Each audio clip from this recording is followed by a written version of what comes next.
la Chine s'éveillera, le monde tremblera. Cette prophétie de Napoléon, popularisée en 1973 par Alain Périphite, s'est plutôt réalisée au début des années 90. C'est vrai, si on fait l'analogie avec l'Afrique, l'Afrique n'est pas un pays. C'est une erreur que beaucoup d'Occidentaux commettent d'ailleurs des fois. Mais il demeure que souvent ce qui est dit de l'Afrique ne s'accomplit pas toujours. On se rappelle qu'en 2003, un ouvrage intitulé « Et si l'Afrique se réveillait » avait été publié. À sa réédition en 2016, eh bien, ce qui a été dit là-dedans demeure un peu lettre morte. En 2001, un autre ouvrage intitulé « Repenser le développement à partir de l'Afrique » a été publié. Il a été réédité en 2016. Beaucoup de choses qui ont été dites demeurent lettre morte. Pourquoi le développement cloche en Afrique? Nous pouvons rendre gloire à Dieu parce que là où nous sommes, s'il n'y a pas une pluie de bombes, pourtant dans beaucoup de pays d'Afrique, au moment où nous parlons, c'est encore la famine, c'est encore des guerres, c'est encore des tensions politiques. Et je suis évidemment très loin d'être exhaustif sur tous les maux qui accablent encore l'Afrique. Comment on fait pour en sortir? Eh bien, j'ai devant moi 3 ouvrages, mais j'ai surtout autour de moi 4 intelligences africaines. Je commence par celui sous la direction de qui cet ouvrage qui a connu, j'en ai parlé tout à l'heure, il a été réédité encore en 2016, 22 contributeurs africains. J'ai dit sous la direction de qui? Repenser le développement à partir de l'Afrique, publié à Afredite, africaine d'édition. Il a donc été publié sous la direction du professeur Jean-Emmanuel Pondy, que nous avons l'honneur de recevoir sur ce plateau. Soyez le bienvenu, professeur. Merci beaucoup et merci pour l'invitation. Vous me direz peut-être tout à l'heure pourquoi le travail que vous abattez depuis je ne sais plus combien de temps maintenant, vous-même vous allez me fixer, pourquoi ça tarde à porter du fruit, quel est le problème? On en saura davantage. Un autre qui a d'ailleurs ces dernières semaines fait le buzz dans une télévision locale au Cameroun parce qu'il a dit très clairement que Jésus c'est un bluff, mais ce n'est pas l'objet de notre échange ici. Mais il le disait en rapport avec la problématique africaine. Il est lui-même auteur de plusieurs ouvrages, dont celui-ci qui m'intéresse particulièrement, La théorie du droit en Afrique, concept, objet, méthode et portée. Il a beaucoup travaillé sur l'Afrique, il est notamment auteur des fondements de l'état de droit en Afrique précoloniale, esthétique de l'art africain, symbolique et complexité, la méthode de la philosophie africaine de la pensée complexe. C'est entre autres publications. Mbok Bok Basson, soyez le bienvenu sur le plateau. Merci beaucoup. Je suis content parce que ça faisait longtemps que je n'avais pas eu le professeur Jean-Emmanuel Pondy. Et ça me fait plaisir qu'on se retrouve parce que dans les temps anciens, je pourrais dire il y a 25 années, nous étions constamment en train de parler de ce dont vous nous situez aujourd'hui. Ok. Ben, avec lui, ça promet donc les retrouvailles aussi. Tout à côté du professeur Jean-Emmanuel Pondy, le docteur Simo Diom, que je ne vous présente plus, chers téléspectateurs, il s'intéresse particulièrement à l'intelligence économique. Docteur Heureux, soit l'heureux, bienvenue sur le plateau. Merci, Cabral. La semaine passée, quand j'expliquais que l'ordre économique n'est pas prépondérant en Afrique, qu'il y a un équilibre entre l'ordre économique et l'ordre social, l'ordre culturel.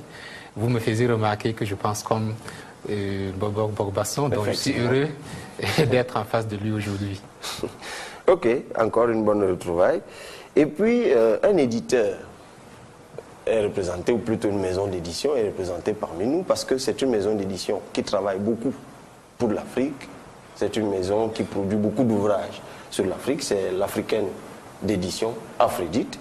Il est avec nous, en tout cas, la maison d'édition est représentée sur ce plateau pour cet échange qui va porter sur le développement par Arthur Pango. Arthur.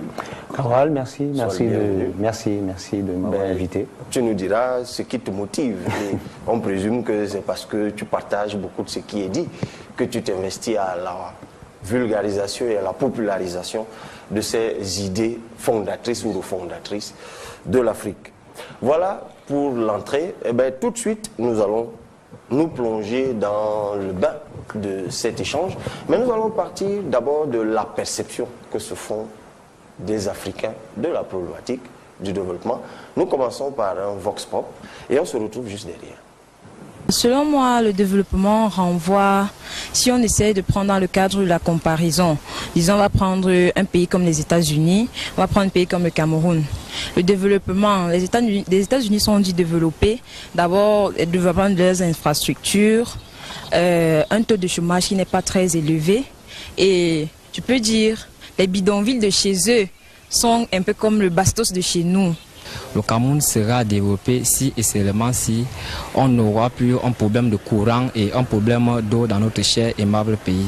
Et aussi quand on voit un peu le système éducatif, il faut du moins que le système s'améliore simplement. Pour moi, le développement renvoie à un certain nombre de conditions qui doivent être réunies pour l'émergence d'un pays. Je pense notamment peut-être aux conditions de travail. Si je prends même peut-être le domaine de la médecine, il n'y a pas assez d'infrastructures. On ne peut pas travailler dans de bonnes conditions. Ce qui fait que les patients se plaignent, la population se plaint, donc on ne sait pas. Il y a aussi le niveau d'études, les conditions d'études. En fait, le développement, c'est la création, en fait, la modernisation, en fait, la création des routes, ponts, barrages. Oui, c'est ça, en fait, le développement. C'est la création de plusieurs aménagements des villes, villages, création de barrages, en fait, construction en général. On va aller dans le développement ministériel, que les ministères puissent être rechangés, les ministres ne puissent pas être interchangés entre eux, parce qu'à chaque fois qu'on a quand même, on va dire, un sang neuf, alors un développement peut suivre, les nouvelles idées peuvent arriver et ainsi grandir. Et il faudrait aussi ajouter que nous ne devons pas chercher à suivre l'exemple des Occidentaux, puisque eux, ils sont déjà arrivés à un niveau très élevé. Ce qui fait que si on se dit qu'on va faire une course avec eux, alors on ne pourra pas arriver, parce qu'ils sont déjà très avancés. Alors on peut prendre l'exemple de la Chine, qui a décidé de prendre sa responsabilité en main, les Chinois qui se sont levés d'une seule main et ont décidé de construire leur pays. Bon, la notion de développement, surtout en contexte africain ou camerounais, moi je dirais que le développement est le fait que dans un pays, les habitants puissent avoir une certaine garantie en termes peut-être de ressources financières, en termes de ressources alimentaires, donc la sécurité alimentaire quoi.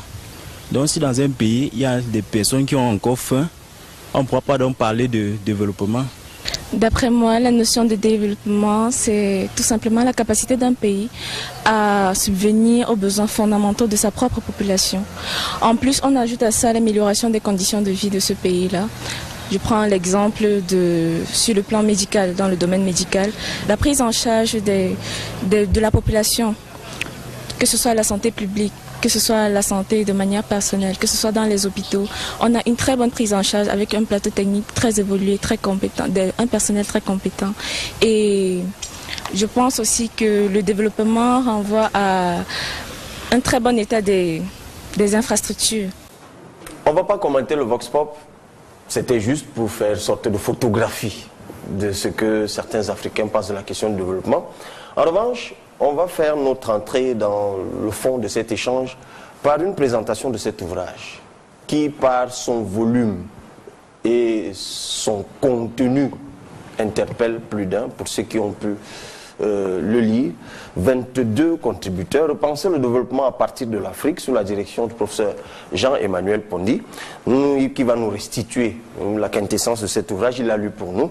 Steve Gabin-Nguena, nous l'écoutons et puis professeur, on s'en parle. Ce livre est une réflexion sur l'Afrique et son destin. Globalement, il s'agit d'une remise en question des nombreuses théories occidentales, stratégies et politiques de développement élaborées par les États et acteurs internationaux et qui sont greffées à l'Afrique. Les chercheurs constatent pour la plupart que l'échec de l'ensemble de ces mesures développementalistes part d'un postulat erroné. La non-maîtrise de l'histoire et de l'origine de l'Africain, de son identité, de sa culture, de ses besoins, de ses réalités et aussi de ses spécificités. Ce sont donc au total 20 analyses issues de plusieurs disciplines des sciences sociales. L'histoire, le droit, les sciences politiques, la sociologie, la communication, les relations internationales. Dans ce livre, des chercheurs essayent de comprendre pourquoi 50 ans après les indépendances, et malgré toutes les politiques de développement en passant par les aides de partenaires au développement, 50% des pauvres dans le monde se trouvent en Afrique. Dans la première partie de l'ouvrage, le docteur Célestin Tagou remet en doute cette stratégie de développement formulée envers les pays pauvres pour leur croissance économique. C'est ainsi tout le modèle de développement à l'occidental qui est remis en question. Le docteur Mesanga Nyamding ajoute, dans le chapitre suivant, que l'expansion dans le monde du capitalisme n'est pas synonyme de développement partout, car les pays riches, en se consolidant, se nourrissent sur le dos des pays faibles qui s'appauvrissent davantage. Le développement a failli en Afrique parce que ni la révolution agricole, ni la révolution industrielle n'y sont encore véritablement amorcées. Sous un angle communicationnel, le professeur Tadje Eyon critique les modèles de communication à sens unidirectionnel qui consistent pour les États africains de museler la presse et de ne pas mettre les médias à contribution pour un développement participatif. Il pense que les médias ont leur rôle à jouer dans le développement de l'Afrique. La parole doit être donnée à tout acteur social pour permettre la participation et l'implication de chaque segment de la société au projet de développement. Cela permettrait le changement social, le dialogue entre les gouvernants et gouvernés, un climat de liberté d'expression favorable au développement de la créativité et du génie. L'Afrique fait inéluctablement face à plusieurs crises politiques, sécuritaires, sociales, économiques, financières, culturelles et même une crise de l'État, de la démocratie et du développement. Face à la gravité de cette situation, il faudrait complètement revoir les approches théoriques appliquées jusqu'ici et réhabiliter un tout nouveau paradigme africain. C'est la théorie purement africaine intitulée « Le Fundiwa Africa » de Mweni Wamweu et Guy Martin, elle-même s'appuyant sur les travaux de grands penseurs africains à l'instar de Cheikh Anta Diop, Frantz Fanon et Kwame Nkrumah. Il s'agit pour cette théorie d'aller scruter le fonctionnement des organisations africaines à l'époque de l'Antiquité, Kouch, Égypte, Nubie, Aksum, pour trouver des éléments historiques qui puissent être incorporés dans le système contemporain et l'améliorer. Le professeur Guy Parfait Songhé pose à son tour que l'Afrique est encore très dépendante de l'Occident et doit, si elle veut se développer, sortir de cette dépendance. Comme autre solution au développement de l'Afrique, les États doivent concevoir et proposer des stratégies innovantes de développement, établir des politiques et stratégies sociales en droite ligne avec les politiques économiques pour un processus de développement harmonisé qui tient compte des besoins et donne la priorité aux populations. Les axes stratégiques de développement sur lesquels l'Afrique doit s'appuyer sont entre autres l'éducation et la formation, l'agriculture et l'agro-industrie, la santé en procédant à la modernisation de la médecine africaine privilégiée par les Africains, le soutien de l'État aux initiatives scientifiques, technologiques, économiques et aussi culturelles. Repenser le développement à partir de l'Afrique, c'est un ouvrage de 593 pages, 3 grandes parties, 20 chapitres rédigés par 22 auteurs sous la direction du professeur Emmanuel Pondy. Repenser le développement à partir de l'Afrique, c'est un livre à lire absolument. Merci à toi, Steve Gabangena. Alors, professeur, vous vous êtes retrouvé dans cette restitution de l'ouvrage? Je dois dire que l'ouvrage a été bien restitué, bien résumé. Ce n'est pas du tout facile, en quelques minutes, de rendre compte d'un travail qui s'étale sur 595 pages à peu près, chacune étant, bien sûr, l'œuvre d'un spécialiste bien précis, à partir d'une perspective également, je dirais, disciplinaire différente. Donc je crois qu'il a fait un très bon travail. Je m'y retrouve en tant que coordonnateur de ce travail. Alors, moi, en le lisant, l'ouvrage, je dois avouer que je me suis tapé la lecture de cet ouvrage, mais c'était tellement passionnant qu'effectivement, on ne se rendait pas compte qu'on feuilletait des centaines de pages. Et la 9e contribution par un ancien ministre camerounais, d'ailleurs, Isaac Djemoun, le titre, il m'a toujours frappé, j'ai toujours eu envie, et d'ailleurs, je vais vous interpeller tous à peu près sur ce questionnement. C'est l'Afrique est capable, c'est le titre, la 9e contribution, l'Afrique est capable de relever le défi de son développement. Il est péremptoire et il est écrit ensuite à condition de le vouloir véritablement. C'est ça l'Afrique finalement. En fait, il est au cœur de la problématique du développement. On ne se développe pas par hasard. Et encore faut-il comprendre ce qu'on entend par le terme développement. On y vient tout à l'heure. Donc je crois que ce n'est jamais le fruit d'un hasard. C'est le fruit d'une stratégie, c'est le fruit d'une détermination, et c'est le fruit aussi d'une appropriation, d'une contextualisation de quelque chose. On ne transplante pas quelque chose d'ailleurs en espérant qu'avec un peu de chance, ça va prendre. On y revient, professeur. Alors, sur la question de la volonté, j'aimerais quand même, parce qu'elle est au cœur de cet ouvrage, il faut que l'Afrique veuille se développer. Et les différents prismes qui sont proposés ici sont les prismes à partir desquels on peut activer cette volonté de développement. Alors, Mbok Basson, ce n'est vraiment qu'une question de volonté? Je pense que c'est plus profond que cela. C'est la question religieuse qui se pose. Parce que Ce qui nourrit la volonté, c'est la religion et la spiritualité. Aucun peuple ne peut s'en sortir si la question spirituelle n'est pas reposée quant au fondement. Donc la volonté est corrompue par mauvaise spiritualité? Oui, c'est-à-dire que la spiritualité est une zone affûtée de vigilance de l'esprit. Or, nous ne sommes pas vigilants parce que la question spirituelle n'est pas résolue. Parce que figurez-vous, si l'État juif a résisté autant, c'est parce que le judaïsme y a beaucoup contribué. Si le monde asiatique, la Chine, le Japon, etc., ont été propulsés jusqu'à ce qu'on voit aujourd'hui, c'est parce que la question religieuse et spirituelle a été résolue. Quand vous perdez cette chose-là qu'on appelle la spiritualité et la religion, vous devenez incapable de réagir et d'avoir une volonté sereine, provocante, participatrice et déterminante. Parce que c'est cela la religion. Qui plus est en Afrique, c'est que c'est dans cette religion cachée que se trouve toute la science. Parce que le modèle africain, c'est ceci que le profane et le sacré sont intégrés dans la science. L'Afrique n'a jamais fait de la science sans y mettre la question religieuse et profane. Donc si vous ne dépouillez pas ce fond religieux, vous ne pouvez pas accéder à la science, ni à la détermination. Nous comptons sur vous pour démêler cet écheveau. Et je précise d'ailleurs pour ceux qui nous regardent hors du Cameroun, vous êtes Mbombok, c'est pour ça que vous appelez Mbombok. Oui. Mais en français, comment je vous désignerais? Ce serait comme un imam ou un rabbin. C'est-à-dire que c'est l'équivalent. Le Mbombok, c'est l'équivalent du rabbin, c'est l'équivalent de l'imam, c'est l'équivalent du prêtre, du pasteur. Donc c'est le ministre du culte traditionnel. Sauf que dans les traditions occidentales, la question religieuse a été séparée de la question scientifique et des autres questions politiques. Chez nous, le Mbombok rassemble la totalité. C'est le savant, l'homme de droit, l'homme de culture, l'homme de religion, l'homme de justice. C'est l'érudit en fait. Voilà. En réalité, c'est parce que dans la pensée africaine, c'était comme les pharaons. Il ne pouvait pas être pharaon, quelqu'un qui n'était pas savant, et à la fois prêtre traditionnel. Voilà. C'est-à-dire que c'est une condition parfaite en Afrique d'être un savant, tout en transportant avec soi la question initiatique. Pourquoi? Parce que la visée de l'Afrique, c'était une visée d'harmonie de l'univers. Pour harmoniser l'univers, vous devez savoir ce qui est dans le visible et l'invisible, parce que le visible n'est pas seul existant. Aujourd'hui, la physique des particules nous le montre, que ce qu'on croyait être invisible a des totalités en soi, qui sont des totalités existentielles et qui participent de l'ordre physique. Donc, du coup, il était difficile de dire non, comme en Occident, parce que vous savez, en Occident, la métaphysique a rejeté la science a rejeté la métaphysique, alors qu'en Afrique, la métaphysique et la science participent d'un seul modèle. J'espère y avoir compris grand chose pour cet entame, mais de toute façon, je voulais juste que vous réagissiez tous sur la question de la volonté. Alors, docteur Simo Diom, toi tu travailles dans l'intelligence économique. Bien sûr. À ce niveau-là, il y a une volonté qui est perceptible. Alors, la volonté... de se développer. La volonté de se développer. Sous réserve que tout à l'heure, on va aborder dans le fond, le professeur Fondi voulait l'aborder tout à l'heure, la question, la définition même du développement. Il y a cette grande ambiguïté. Si on ne la lève pas en ce qui concerne le développement, non, on ne comprendra pas encore. Oui, je ne lève pas maintenant. Mais seulement ce que je vais dire, c'est que lorsqu'on parle de la volonté, je me rends compte que c'est une préoccupation qui remonte à très longtemps.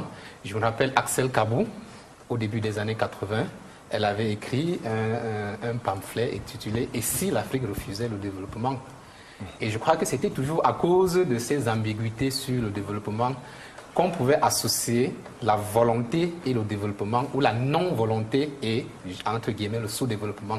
Donc lorsqu'on aura levé cette ambiguïté sur le sous-développement et le développement, on comprendra si un peuple peut refuser le développement. Ok. Alors, pour l'éditeur, plusieurs ouvrages sur le développement, sur l'émergence, ne serait-ce que sur la forme, pour l'éditeur que vous êtes, il y a cette volonté quand même. Parce que chacune de ces contributions, chacun de ces ouvrages est une contribution, c'est une proposition. Et là, on a pour un seul ouvrage 22 propositions. Effectivement, Cabral, moi, vraiment pour faire simple... Et quand je dis 22, je ne compte pas le professeur lui-même, donc en fait c'est 23. Pour faire simple, je crois que la volonté y est. Parce que, au moins, aujourd'hui, on se rend compte que les gens s'interrogent déjà sur le devenir de l'Afrique. Donc, s'il n'y a pas volonté, il ne peut pas avoir développement. Donc, l'Afrique aujourd'hui, en tout cas, les intellectuels, quand je vous parle de livres, le fait, moi, d'avoir de plus en plus d'individus qui s'interrogent sur leur devenir, ainsi de suite, met déjà en évidence le fait qu'on sait que si on doit avancer, il faut déjà reconnaître où est-ce que nous sommes. Et cette volonté-là, pour moi, c'est déjà la reconnaissance même de la situation dans laquelle nous sommes pour pouvoir se projeter vers l'avenir. Donc pour moi... Surtout qu'un levier comme le vôtre, celui de l'édition, il est fondamental. Effectivement. Dans la production du savoir et puis l'insémination de ce savoir au sein des couches populaires africaines. En tout cas, votre position, a priori, ne m'étonne pas. Du coup, je voudrais justement que nous entrions maintenant, que nous nous saisissions de cette fameuse problématique que toi tu abordes sous l'angle de l'ambiguïté, la problématique du développement. Vraiment, je pose la question platement. En fait, je l'ai souvent dit chaque fois, même lorsqu'on abordait la question de l'émergence, j'aime employer l'adverbe platement, vraiment sans nuance, et évidemment dans vos réponses elles vont ressortir. Qu'est-ce que le développement, professeur Jean-Emmanuel Pondy? Le développement, c'est un ensemble de constats. Je dirais que, curieusement, le terme développement est popularisé par le terme sous-développement, par un monsieur, Harry Truman, qui, le 20 janvier 1949, pour la première fois, popularise la notion de développement et de sous-développement, prise dans un contexte de politique publique et un contexte de philanthropie. Parce que c'était ça l'idée. C'était de dire, à partir d'aujourd'hui, les États-Unis d'Amérique vont apporter leur savoir-faire, leur soutien et leur appui financier et technologique aux pays qui sont encore en voie de développement. Alors, la première question, c'est pourquoi en 1949 et pas avant? Parce que pendant toute la période coloniale, on n'a pas entendu parler de ce concept. Est-ce une façon maintenant de créer quelque chose qui rend indispensable la notion d'aide, la notion d'accompagnement, mais aussi la notion d'infériorisation? Parce que pour qu'il y ait développement, tel qu'il est présenté, il y a une linéarité, c'est-à-dire qu'il y a un principe selon lequel toutes les nations vont suivre un même chemin. Il y en a donc qui sont devant, d'autres qui sont au milieu et d'autres qui sont encore en arrière.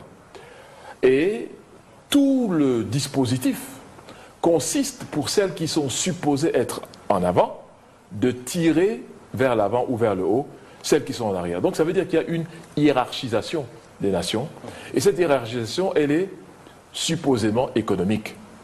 Donc la notion occidentale, en tout cas, du développement, elle est basée sur le niveau économique. Mais qui définit le niveau économique? C'est les Occidentaux eux-mêmes. Et donc ça veut dire qu'on est à la fois juge et partie, on est ceux qui se présentent comme ayant et les questions et les réponses. C'est déjà un premier problème. Le deuxième aspect du développement, c'est qu'il suppose qu'on vient de quelque part pour aller vers une direction, mais que tout le monde est supposé faire cela. Et là est le problème. Est-ce que toutes les civilisations ont le même passé? Est-ce que toutes les civilisations ont les mêmes aspirations? Est-ce que toutes les civilisations ont les mêmes principes? La réponse est non. Et donc, si nous acceptons cette diversité culturelle, psychologique, relationnelle et existentielle, nous ne pouvons pas postuler un même futur. Donc ça pose un problème de fond, qui est de la véracité, ou même en fait de la rationalité de ce système de développement. Ceci ne veut pas dire que tout est mauvais. Ceci ne veut pas dire qu'il faut tout rejeter. Mais aucun pays, aucun continent ne peut se développer par rapport aux présuppositions ou par rapport aux priorités que lui imposent d'autres pays ou d'autres continents. Donc le but de cet ouvrage, c'est de dire que le développement, si on accepte ce concept de développement, qui veut dire pour moi en tout cas la capacité de maîtriser son destin, la capacité d'améliorer ses conditions de vie pour tout le monde, Parce que la définition africaine, elle est communautaire et non individuelle, comme c'est le cas en Occident. La capacité de chacun de trouver ce dont il a besoin et de vivre dans la dignité humaine, pour moi, le développement, c'est d'abord ça. Est-ce que c'est ce qui est le cas aujourd'hui? Est-ce que c'est ce vers quoi on s'enchemine? On est quand même en droit de se poser une question simple. Peut-on être en voie de développement pendant 50 ans? Il y a quand même un problème. Il faut que les pays africains se posent cette question. Et je sors de ma première intervention en disant que j'entends souvent dire, au Cameroun et dans d'autres pays africains d'ailleurs, le Cameroun et la Corée étaient au même niveau de développement il y a 40 ans. Et maintenant, la Corée est, je crois, la 15e économie du monde ou quelque chose comme ça, et pas le Cameroun. Je dis non. C'est une analogie qui est fausse. Ils n'étaient pas du tout au même niveau de développement pour la bonne et simple raison que la Corée part d'un socle culturel coréen. Le Cameroun ne part pas d'un socle culturel camerounais quand il aborde la notion de développement. Donc c'est pour ça que je crois qu'il faut faire très attention. Quand vous parlez à un Asiatique, quel qu'il soit, que ce soit Mao Tse-tung, que ce soit Deng Xiaoping, ils ont un maître à penser qui n'est pas du tout occidental. Et je crois que c'est important de revenir dessus pour dire que c'est une analogie qui est fausse, qui est commode, certes, qui est pratique, je n'en disconviens pas, mais qui, sur le plan de l'analyse, est fausse. Nous devons partir de nos fondements que nous devons reconstituer au besoin, mais c'est à partir de là que nous allons regarder en arrière, non pas pour nous enfermer dans l'histoire ou dans le passé, mais pour nous propulser dans le futur avec assurance, avec détermination, mais aussi avec spécificité. Merci beaucoup, professeur. J'ai bien aimé cette prise de parole parce qu'elle a un double mérite. D'abord, elle pose la légitimité du regard que vous portez sur l'Occident, parce que j'aime toujours rappeler que votre parcours académique, à vous, vous a conduit en France et puis en Amérique du Nord. Et puis, vous êtes revenu au Cameroun, donc vous, aujourd'hui, vous avez vraiment un regard panoramique là-dessus. Et puis, vous dépouillez d'entame la notion de développement de ces oripeaux déformants. Malheureusement, parce qu'on dit développement, mais quand on vous écoute, on commence à y voir plus clair. Alors, docteur Simodion, un peu comme on le disait sur la question de l'émergence, c'est donc finalement encore un autre carcan. C'est un carcan qui est d'ailleurs très grand, très grossier. Et je parlerai même d'une imposture, parce que tout à l'heure je parlais d'une ambiguïté. Je crois qu'il y a une imposture autour du développement. Et les interrogations du professeur Jean-Emmanuel Pondy sont là pour démontrer qu'il y a un problème. Encore qu'il est plus péremptoire qu'interrogatif. Hein. Voilà. Donc moi je pose donc le problème à deux niveaux. Pour bien saisir cette imposture, il faut regarder le développement au niveau étymologique et le développement au niveau historique. D'abord, au niveau étymologique, le mot développement, il existe dans un dictionnaire ou bien dans un livre, dans un ouvrage de vulgarisation qui ne prend pas de parti pris. On va définir le développement comme une action qui consiste à dérouler, à déployer, à faire croître, à multiplier un potentiel qui existe dans un contexte précis. Donc la précision du contexte est très importante parce qu'elle nous fait comprendre que il y a une chose à la base. Exact, il y a un potentiel. C'est elle qui fait sa mue. Exact, il y a quelque chose qui est latent. C'est ce qui est latent qu'on développe. Et cela nous permet de comprendre qu'un pays ne peut que identifier son potentiel, ce qui existe chez lui, dans la forme latente, et le développer. Ça veut donc dire qu'un pays ne peut pas aider un autre pays à se développer. Cela veut aussi dire que tous les pays ne peuvent pas se développer de la même manière parce que chaque pays a son potentiel. C'est votre potentiel qui dicte la façon dont vous allez vous développer.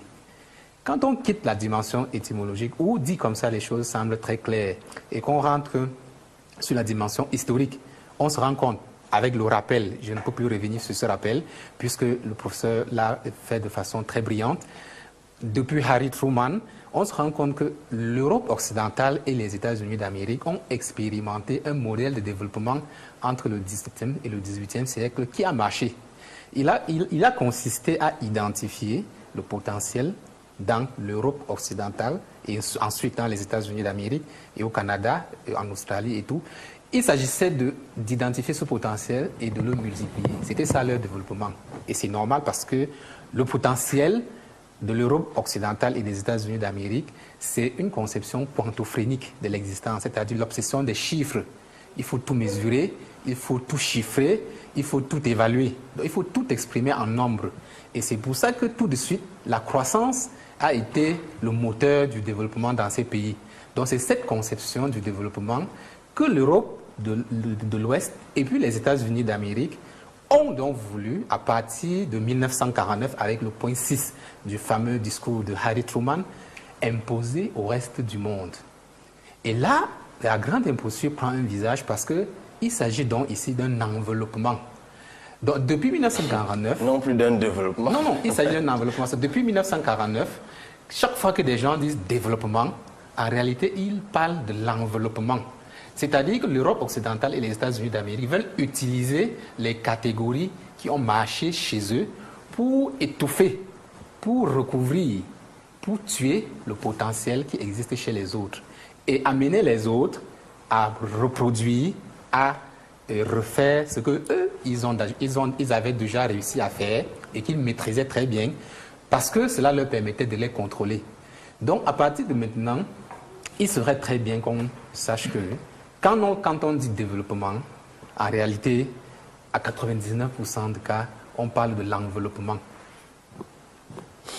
Bob Basson, je présume que vous avez bu du petit lait en écoutant les deux précédentes interventions. Bien entendu. Mais vous qui savez revenir dans les fondements de l'Afrique, on se rappelle quand même qu'il y a des siècles, il y a eu des parties de l'Afrique qui ont connu, peut-être, je ne sais pas si l'emploi du terme développement, quand je vous ai écouté, est propre ou impropre, mais l'Égypte pharaonique, l'empire du Mali, où on parle d'ailleurs des centres universitaires, je ne sais même plus il y a combien de siècles, l'empire du Kanem-Bornou, en fait. Qu'est-ce qui s'est donc passé? Ce qui s'est passé, c'est le paradigme, c'est les sciences de l'esprit. Si nous ne savons pas ce qui se passe dans le cerveau de l'homme blanc, nous ne comprendrons pas pourquoi on en est arrivé là. Le paradigme de l'Occident est fondé sur ce qu'on appelle le modèle de Descartes. C'est ça ou ce n'est pas ça. Ce sont les fidèles ou ce sont les infidèles.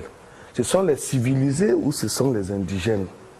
Son paradigme a pour but de contrôler la vélocité des autres et de les réduire à néant.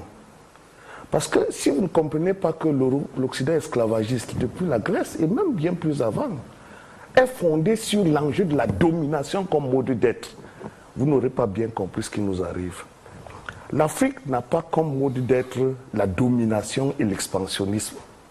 La domination et l'expansionnisme dont Cheikh Anta Diop nous dit que ça vient du nomadisme ancestral, veut que les peuples qui se sont déplacés ou bien qui ont vécu dans des conditions extrêmement misérables aient le goût du risque et le goût de la guerre.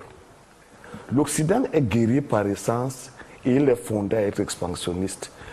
L'Afrique n'a pas été fondée à être guerrière, elle a été fondée à l'harmonie de l'univers, entendue comme deux cycles qui s'affrontent. Le visible et l'invisible, le bien, le mal, le jour, la nuit. Donc il faut trouver une synthèse qui se fait voir dans ce qu'on appelle le tiers inclus. L'Afrique pense que ce n'est pas seulement ça, c'est pas seulement l'autre. C'est pas une vision dichotomique. Pas le tiers exclu. Inclus, oui, parce que l'Occident c'est exclu. Mais le tiers inclus. Inclus. L'Africain estime qu'on peut faire ça, faire aussi l'autre. Ça lui donne un planning extraordinaire qui l'ouvre à l'ordre de l'univers et au respect des autres. On vous soupçonnera de faire un clin d'œil à Emmanuel Macron en France, même. C'était pour rire. C'est ça le paradigme africain. Parce que l'Asie, c'est le yin et le yang. C'est-à-dire c'est une juxtaposition des contraires qui ne brûle pas l'emphase de l'harmonie. C'est-à-dire que le japonais et l'asiatique peuvent faire selon ce qu'ils trouvent. Mais l'Africain, lui, par essence, l'autre, autrui n'est pas un ennemi. La chose qui vient d'ailleurs est pour lui prenable et acceptable. D'où le fait que notre cerveau est plastique. Le cerveau de l'Occident n'est pas plastique. Si nous voulons donc affronter le développement, nous devons tenir compte de cette rigueur paradigmatique qui veut que l'autre ne sera jamais comme nous et il va toujours nous imposer son universalisme. Du coup, nous devons poser les questions essentielles.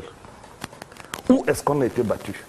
Si on ne dit pas où est-ce qu'on a été battu, nous ne rêvons pas de développement. Parce qu'en nous disant où est-ce qu'on a été battu, on attaque les sources de notre défaite. Et deuxièmement, où vont-ils du point de vue de la science? Parce que si nous ne savons pas où l'Occident veut aller, eh bien nous ne pouvons pas raccorder la chose de notre échec et la chose de l'avenir qu'il faut vite rattraper. Parce qu'il s'agit de vite rattraper. Alors, où vont-ils? Aujourd'hui, on appelle ça la science de la complexité. La science de la complexité a pour but de dire que le modèle cartésien qui croyait que les certitudes de l'Occident étaient des logiques fondamentales et fondées en science sont désormais révolues. Depuis qu'on est entré dans ce qu'on appelle le mouvement du désordre brownien, le chaos, désordre cosmologique, les galaxies sont en expansion. On pensait qu'elles étaient stables, surtout Einstein. Désordre thermodynamique, tout bouge. L'univers est en expansion. Le froid domine dans les planètes qui sont très loin, très éloignées. L'Afrique pourrait même se déplacer vers ces planètes éloignées. Non, pas l'Afrique, la Terre. Et du coup, elle-même pourrait complètement disparaître. Parce que l'Afrique a l'avantage de n'être ni trop près du Soleil, ni trop... La planète Terre. La planète Terre, voilà. Donc, nous vivons un moment particulier de l'histoire où le désordre est fonctionnel, y compris dans le comportement humain. Nous sommes régis par deux ordres de valeurs, soit une chose en ordre, soit une chose désordonnée. Et ensuite, après tous ces désordres, vous avez le vrai désordre qui est né dès le début de l'univers. L'univers passe du chaos à la structure. Tout se passe comme si le modèle de l'univers se fait par complexification progressive, d'où l'arrivée de l'homme. Vous voyez donc, l'homme est le dernier maillon dans la chaîne des existences, parce que ce dernier maillon doit lui servir de philosophie pour comprendre où va le monde. Et seule l'Afrique a compris cette philosophie, qui consiste à dire, nous ne sommes pas contre l'harmonie de l'univers, nous devons travailler avec l'univers parce que l'univers est participation et complémentarité. Or, l'Occident nous a amené une donne qui est extrêmement dangereuse. L'homme est maître de l'univers et possesseur des autres choses, des cartes. Si maintenant nous savons que nous sommes les plus avancés, parce que c'est cela qu'il est question, l'Afrique est la plus avancée du moment où la science, la complexité, reconnaît les certitudes que le modèle cartésien a fait naître. Donc du coup, nous sommes dans la science. Puisque nous sommes le seul modèle où la prise en compte de l'univers comme totalité était une manière d'être et une manière de faire la science. Vous voyez, c'est-à-dire, non seulement c'était cognitif, c'est-à-dire, nous sommes nés pour être conformes à l'univers, mais notre science était par essence universelle. Parce qu'il faut mettre à universel le mot univers. Si tu ne fais pas comme l'univers, ta chose t'appartient, elle est subjective, n'en fais pas une chose universelle. Je termine sur le dernier point. Nous avons été battus où? La religion n'a pas été résolue, c'est pour ça que tout le monde peut nous mettre en difficulté. La religion n'est pas... On a donc été battus sur le terrain de la religion. C'est parce que la chrétienté n'est pas entrée en Asie que l'Asie a réussi. Hein. Elle sera entrée là-bas en 1452 comme le missionnaire le voulait, que l'Asie aurait été retardée comme nous. Parce qu'il s'est agi d'un rabotage de la conscience. En plus, il y a la question de la science. Nous avons été battus en science. Ça veut dire quoi être battus en science? Ça veut dire que quand nous répétons le modèle de l'autre, nous ne sommes pas scientifiques. Nous sommes les répétiteurs du modèle de l'autre. Puisque nous, on nourrit son modèle sans nourrir le nôtre. Si nous voulons être scientifiques, nous devons refonder la science qui a été celle du Mali et de l'Égypte. Et là, je reviens à vous. Et enfin, les institutions. Vous faites les institutions des autres, vous êtes battus. Il nous faut refaire nos institutions. J'ai parlé peut-être pendant longtemps. Non, mais c'était très important, parce que et c'est tout le génie de ce type d'échange. Rappelle-toi, Dr Simodium, dans une précédente production, on parlait, c'était le professeur Tabimanga, du signifiant et du signifié. Donc, on peut très bien garder le signifiant, c'est-à-dire on peut parler de religion, on peut tous parler de science, on peut même tous parler de développement, mais tout est question du contenu. Qu'est-ce que nous mettons là-dedans? Alors, je voyais le professeur Pondi qui n'avait de cesse d'acquiescer, en fait, sur un certain nombre de choses qui étaient dites tout à l'heure. Et c'est à cette question que nous allons répondre désormais. Et Arthur, juste avant qu'on y aille, est-ce que finalement, mais alors en très peu de mots, parce que là, ils sont parfois très scientifiques, c'est parfois un peu complexe aussi, Mais finalement, est-ce que le développement, finalement, c'est pas le bien-être? C'est l'épanouissement simple. C'est l'épanouissement de la communauté. Parce que si j'écoute ce que mes aînés ont dit là tout à l'heure, si j'essaye de comprendre moi en tant que simple cadet et jeune Camerounais, jeune Africain, c'est juste la capacité pour un peuple à pouvoir mutualiser ses forces, pour pouvoir transformer son potentiel et permettre à tout le monde d'être épanoui. Je veux dire que si on en arrive là, je crois qu'on peut parler de développement. Je ne saurais rentrer dans... Je te conseille pas. Mutualisation de ses propres forces. Mais justement, on va donc tout à l'heure répondre à la question, l'Afrique va donc vers quel développement? Vers quel développement l'Afrique est-elle en train de courir en mobilisant émergence, ceci, point de croissance, tout ce qu'on veut? Nous courons vers quoi? Et si on a fauté quelque part, Bokbasson, comment y revenir? À vous écouter, il y a urgence. Comment y revenir? Mais avant, justement, puisque vous avez évoqué la question mentale tout à l'heure, écoutons le président Alpha Condé, c'est le président de Guinée-Conakry, qui, à l'occasion d'une conférence internationale en mars dernier en Côte d'Ivoire, s'est autorisé une sortie qui est particulièrement édifiante. Alors, je vous suggère qu'on l'écoute et puis on répond aux questions que j'ai posées tout à l'heure. A tout de suite. À Deauville, il se fait au mois, on avait mis les grandes puissances en garde. N'intervenez pas en Libye. Ça va avoir deux conséquences. La somalisation de la Libye et la prolifération des armes chez nous. Qui connaît comment la Libye était gouvernée, c'est que si Kadhafi n'est pas là, chaque Libye va prendre son indépendance. Donc il n'y a pas d'État, c'est comme la Somalie. Et tout le monde savait que la Libye était un arsenal. Voilà aujourd'hui les conséquences que nous subissons. Donc, ce qui est important, c'est qu'aujourd'hui l'Afrique est en train de changer, vous ne savez pas. L'Union africaine était financée par l'Union européenne. Comment voulez-vous parler d'indépendance ?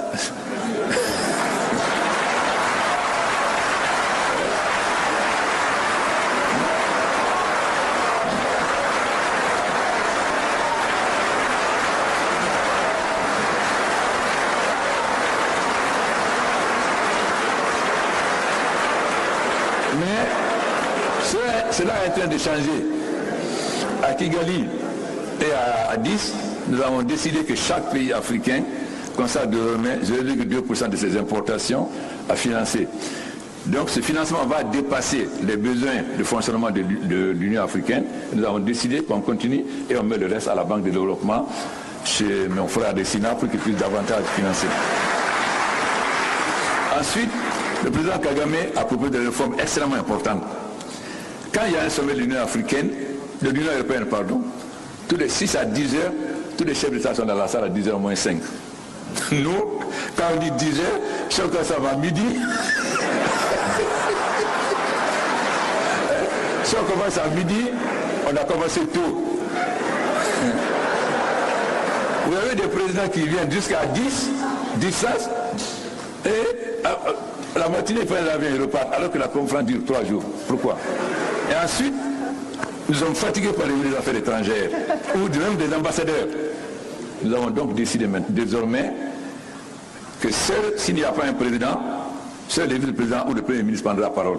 Celui qui envoie son ministre des Affaires étrangères, il n'aura pas la parole, encore moins un ambassadeur. Alors, voilà l'extrait que j'ai souhaité qu'ensemble nous suivions. La question du complexe, la nécessité de couper le cordon ombilical. Je rappelle que c'est un président africain qui parle, et ce n'est d'ailleurs que tout récemment qu'il a fait une première visite d'État en France. J'avoue que j'étais moi-même étonné que depuis très longtemps, il n'y avait pas eu un président de Guinée-Conakry en visite d'État en France. Alors, où va l'Afrique? Professeur Jean-Emmanuel Pondy, justement, vous dites qu'il faut repenser dans cet ouvrage le développement à partir de l'Afrique. Qu'est-ce qu'il faut corriger impérativement? Comme dans tout exercice de ce type, pour corriger, il faut déjà avoir la lucidité de reconnaître ses erreurs. Il faut avoir l'humilité de savoir qu'on ne sait pas tout. Il faut avoir également l'ouverture d'esprit de demander à ceux qui pourraient vous donner de meilleures réponses que celles que vous avez. Je vais juste illustrer avec un exemple ou deux. Nous disons toujours que le développement, c'est le développement pour tous, en réalité. Mais vous prenez l'exemple de l'UJAMA. L'UJAMA, c'était la politique du président Julius Nyerere entre 1967 et 1975-77 par exemple, où il disait qu'on va transformer les villages en les regroupant. On va regrouper un ensemble de villages auxquels on va apporter de l'eau, de l'électricité et un ensemble d'outils pour intensifier leur agriculture. C'est un excellent projet, apparemment. Mais le projet, malheureusement, a été un échec, reconnu humblement par son initiateur que fut Julius Nyerere. Dès 1977, il a reconnu que l'UJAMA a été un échec. La question, c'est pourquoi? Parce qu'à partir d'un projet quantitatif, c'est-à-dire l'augmentation de la productivité, du niveau de vie et la présence d'eau et d'électricité, eh bien à partir de ce projet, il a oublié l'essentiel. Quel était l'essentiel? C'est que la culture des paysans leur interdisait de quitter leur village pour aller dans un village à côté. Pourquoi? Parce que le cordon ombilical d'eux-mêmes et de leurs parents était dans la terre où on leur demandait de manière forcée de partir. Cet élément n'a pas été intégré. Deuxièmement, la technologie qu'on leur apporte, elle est pensée à partir de Dar es Salaam, non pas à partir de la demande villageoise ou du savoir-faire endogène. Donc, en réalité, nous les Africains, nous reproduisons le même schéma qui est celui du haut vers le bas, sans aucune demande de ce qui doit se faire à partir du bas, parce que ceux qui savent vraiment ce qu'il faut faire, ce n'est pas les bureaucrates, ce n'est pas les scientifiques qui ont été formés ailleurs, mais c'est bien ceux qui, depuis des centaines d'années, composent avec la nature, qu'ils considèrent comme leur allié et non leur ennemi. Donc, c'est cet ensemble de dysfonctionnements qui a mené une politique volontaire, humaniste, altruiste à l'échec. Je pars donc de cet exemple pour dire que repenser le développement à partir de l'Afrique veut dire quoi? Il faut penser aux spécificités africaines qui peuvent être convergentes avec le reste du monde, mais aussi par endroits divergentes. Je ne suis pas en train de dire que l'Afrique est si différente du reste de l'humanité que tout ce qui se fait en Afrique est nécessairement le contraire de ce qui se fait ailleurs. Non, il y a des points de convergence. Parce que tout être humain a besoin de manger, de se nourrir, de se vêtir, de se loger, etc. Ça, c'est tout être humain sur les 5 continents de la planète. Mais il y a des spécificités qui sont dues à notre culture, à nos aspirations. Et je pense donc que le développement ne peut pas se faire en dehors de la prise en compte de ces spécificités. C'est ce qui a été le cas jusqu'à présent. Et c'est le résultat que nous voyons tous, c'est que nous avons une famine. Comment peut-on avoir une famine en Afrique? Aujourd'hui, je termine peut-être par là pour cette sortie, 800 millions d'hectares de terres cultivables en Afrique sont non cultivées. 800 millions d'hectares. Alors, comment peut-on parler de famine? Il y a un problème. Le modèle que nous suivons, c'est lequel? C'est de ne pas cultiver la nourriture que nous mangeons, mais plutôt de l'exporter.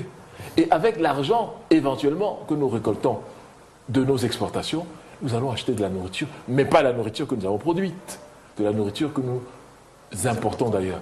C'est un modèle qui est d'abord qui est irrationnel, qui est voué à l'échec et qui explique les famines dans un continent où, sur le plan naturel, il ne devrait jamais y avoir de famine. Voilà un modèle qui illustre ce que j'entends par la nécessité d'endogénéiser du développement en prenant les spécificités qui sont les nôtres, en les contextualisant, en prenant de l'extérieur, attention, mais en sélectionnant nous-mêmes ce que nous voulons prendre de l'extérieur parce que nous jugeons que ça booste nos intérêts et ça nous rend meilleurs parce que ce qui est fait à l'extérieur peut être un adjuvant pour ce que nous faisons à l'intérieur. Mais ça veut dire que nous sélectionnons nous-mêmes ce que nous devons inclure dans notre environnement. Voilà pour moi ce que j'entends par repenser le développement à partir de l'Afrique et dans tous les domaines. pensable et imaginable. Alors, j'aime bien cette... C'est très important ce que je veux juste... Parce que Ben, ce qu'il a dit important. Il a dit 3 choses qui me semblent fondamentales. Un, il a parlé de ce cordon ombilical là. Nous sommes dans les croyances et dans la métaphysique. Nous sommes dans la religion. Étant entendu, certes qu'il ne s'agit pas de religion de type le Coran ou la Bible. Mais nous sommes dans la croyance métaphysique. Ensuite, il a parlé de cette capacité de prendre ailleurs. Mais pour prendre ailleurs, il faut avoir pour soi-même. Rationaliser, pas intuitivement. Parce que pour prendre ailleurs, il faut sélectionner. Il faut sélectionner. Mais comment le cerveau sélectionne-t-il? Le cerveau encode des stimuli. Il sait ce dont vous avez besoin. Mais dès que vous prenez sans que vous sachiez ce dont il a besoin, c'est perdu. Et ensuite, la dernière des choses, dans tous les domaines de savoir, nous devons cartographier les savoirs, leur donner une impulsion, la boîte noire. Voilà la problématique. Il nous faut une boîte noire, comme l'Occident a sa boîte noire cartésienne, comme l'Asie a sa boîte noire bouddhiste, comme Israël a sa boîte noire juive, comme les Arabes ont leur boîte noire islamique. Jamais l'un sans l'autre. Je termine là. Parce que vous savez, quand un Africain vous dit qu'il est africain, tout en étant chrétien ou musulman, il se trompe d'adresse. Parce que le juif n'est que juif, monsieur. Vous ne pouvez même pas lui demander de céder une parcelle. L'arabe est arabe, monsieur. Si vous enlevez l'islam, il n'est plus arabe. Pareil pour le japonais. Il n'y a que chez nous où cette confusion, cette mauvaise confusion de genre, nous tire vers le bas en nous faisant adopter les catégories mentales des autres qui, par ailleurs, sont déjà désordonnées ailleurs. Vous voyez, il nous faut refaire. Mais nous restons dans la question du comment. Si la trajectoire culturelle africaine a été aliénée à un moment, donc nous avons perdu le nord, en quelque sorte, de notre développement. Nous nous sommes laissés envelopper dans une trajectoire, en fait, déviante ou déviée du développement. Ça fait longtemps que nous courons à perte. Comment on revient aux sources? Comment on revient? Le prof dit retour aux spécificités, d'accord. Lesquelles? Comment on revient? Prise en compte d'abord de celle-ci. Comment on... Prise en compte des spécificités. Prise de conscience même de ce que nous avons des spécificités. Comment on Vous revient? dites il faut construire une boîte noire. Comment on construit la boîte noire? Nous sommes en 2017. Depuis quelque dans temps, un univers mondialisé. Depuis quelque temps, nous fonctionnons en cercle fermé qu'on appelle la Grande Confrérie panafricaine, où je suis avec le professeur Hazard, Vaudou, le Bouitier, etc. Nous nous retrouvons presque tous les 3 ou 4 mois. Nous écrivons les textes sacrés africains dans moins de 6 mois, pour que l'Afrique ait aussi ses zones de référence. Ça, c'est le comment. Puisque le président Talon a décidé qu'on irait 5 hectares chez lui et on va faire notre mec au Togo, au Bénin. Nous devons rationaliser ça. Les autres ont leur mec, les autres ont leur Rome, les autres ont leur centre. Il nous faut aussi nos synagogues. C'est le comment. Deuxièmement, oui, oui, allez-y, deuxièmement, la science. Je m'efforce depuis un certain temps d'écrire dans tous les domaines de la connaissance parce que ce que le professeur disait tout à l'heure, c'était qu'il nous faut les choses à nous. Bon, peut-être on reviendra tout à l'heure puisqu'on va aborder la question scientifique, la question de l'éducation tout à l'heure. Oui, évidemment, on ne fait qu'amorcer. Mais sur la construction de la boîte noire, évidemment, j'apprends maintenant, et les téléspectateurs, et peut-être d'autres personnes autour de nous ici, que certains traditionalistes africains sont en train de reconstruire la boîte noire. Intellectuels. Oui, mais déjà, ça souffre de préjugés, vous le savez très bien. Et ça aussi, c'est parti du moment de déviation ou d'aliénation, où chaque fois que vous parlez de vaudou, les gens pensent que c'est la magie, c'est la sorcellerie. Je me dis, c'est pas grave, Jésus était seul, il était combattu, d'ailleurs on l'a buté. Mais vous avez vu, 2000 ans après, combien de personnes le suivent? Donc il est tout à fait normal que les gens ne soient pas d'accord. Mais il nous faut un commencement. C'est pareil pour Mohamed. Rien ne commence qui ne soit un danger. Je vais vous dire, même au IVe siècle, lorsqu'on fait du christianisme, la religion d'État, la moitié dit que Jésus n'est pas fils de Dieu. Mais pourtant, Constantin impose la religion d'État. Donc c'est pour vous dire qu'attention, dans l'histoire de l'humanité, il y a des choses qu'il faut faire et que par ailleurs, nous sommes en devoir de faire. Sinon, le contraire, on ne pourrait pas s'en sortir. Docteur Simodium, comment Alors comment? Là, c'est l'intelligent économique que j'interpelle. Je crois que les réponses ont fourni, les réponses ont été fournies sur le comment. J'identifie deux attitudes qui sont la curiosité et la protection, la prudence. Donc dans la curiosité, il est question pour nous de comprendre la trajectoire des autres, de comprendre le pourquoi de ce parcours si violent de l'Occident, un parcours obsédé par la croissance, un parcours obsédé par la singularité et la compétition. C'est leur trait. Donc il faut absolument, de spécificité bien entendu, pour emprunter au donc nous devons comprendre le fondement de cette violence, de cette compétition, de cette lutte acharnée pour l'affirmation des singularités. Une fois que nous aurons compris cela, ça c'est pour exercer notre curiosité.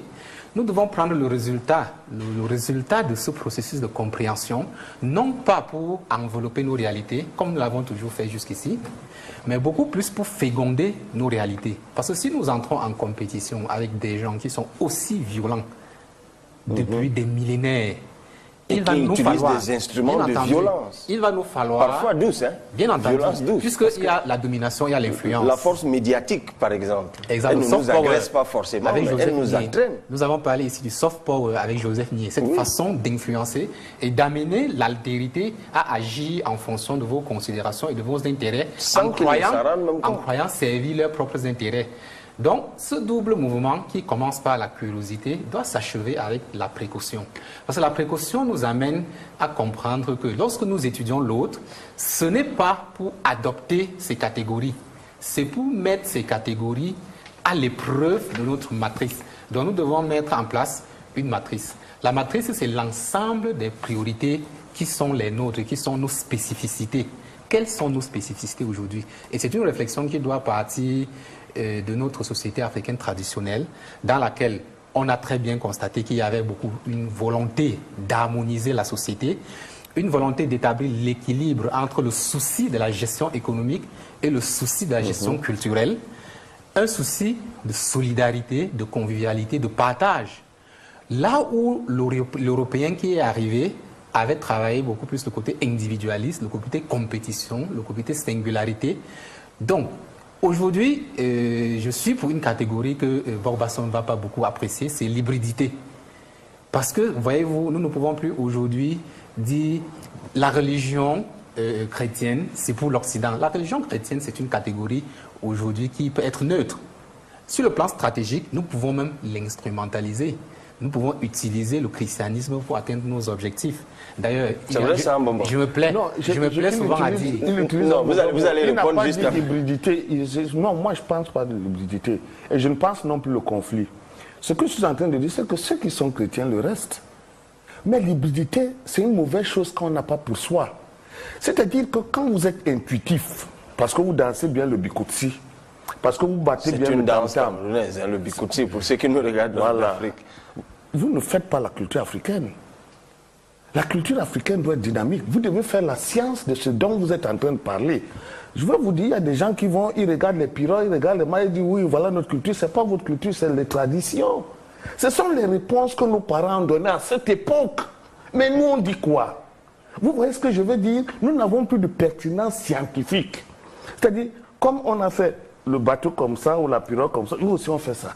Bon, comme on dansait comme ça, bon, on danse comme ça. Non, nous avons changé d'époque. Nous devons rationaliser pour qu'on n'entre pas dans une hybridité. Alors, je rappelle que vous êtes un haut responsable au ministère camerounais de la Culture. Hein. Juste soit dit en passant. Malheureusement, je fais que ça, mais les autres, non, ça ne suit pas. La définition de la culture comme une réponse qu'un peuple apporte aux problèmes qu'il rencontre à un moment donné de son histoire, c'est effectivement la définition que j'ai donnée ici la semaine passée. Et c'est à ce niveau que se situe l'intelligence culturelle. L'intelligence culturelle consiste à considérer les forces, parce qu'il s'agit d'un rapport de force, considérer les forces en présence et à instrumentaliser les acquis de toutes les forces en présence. Donc aujourd'hui, nous ne pouvons pas nous replier sur nous en disant, voilà, vous êtes chrétiens, nous sommes de la culture africaine. Je persiste à dire qu'il y a 30 millions de chrétiens en Chine et ces chrétiens ne sont pas liés au pape qui est au Vatican. Le christianisme entre les mains de la Chine, c'est un instrument.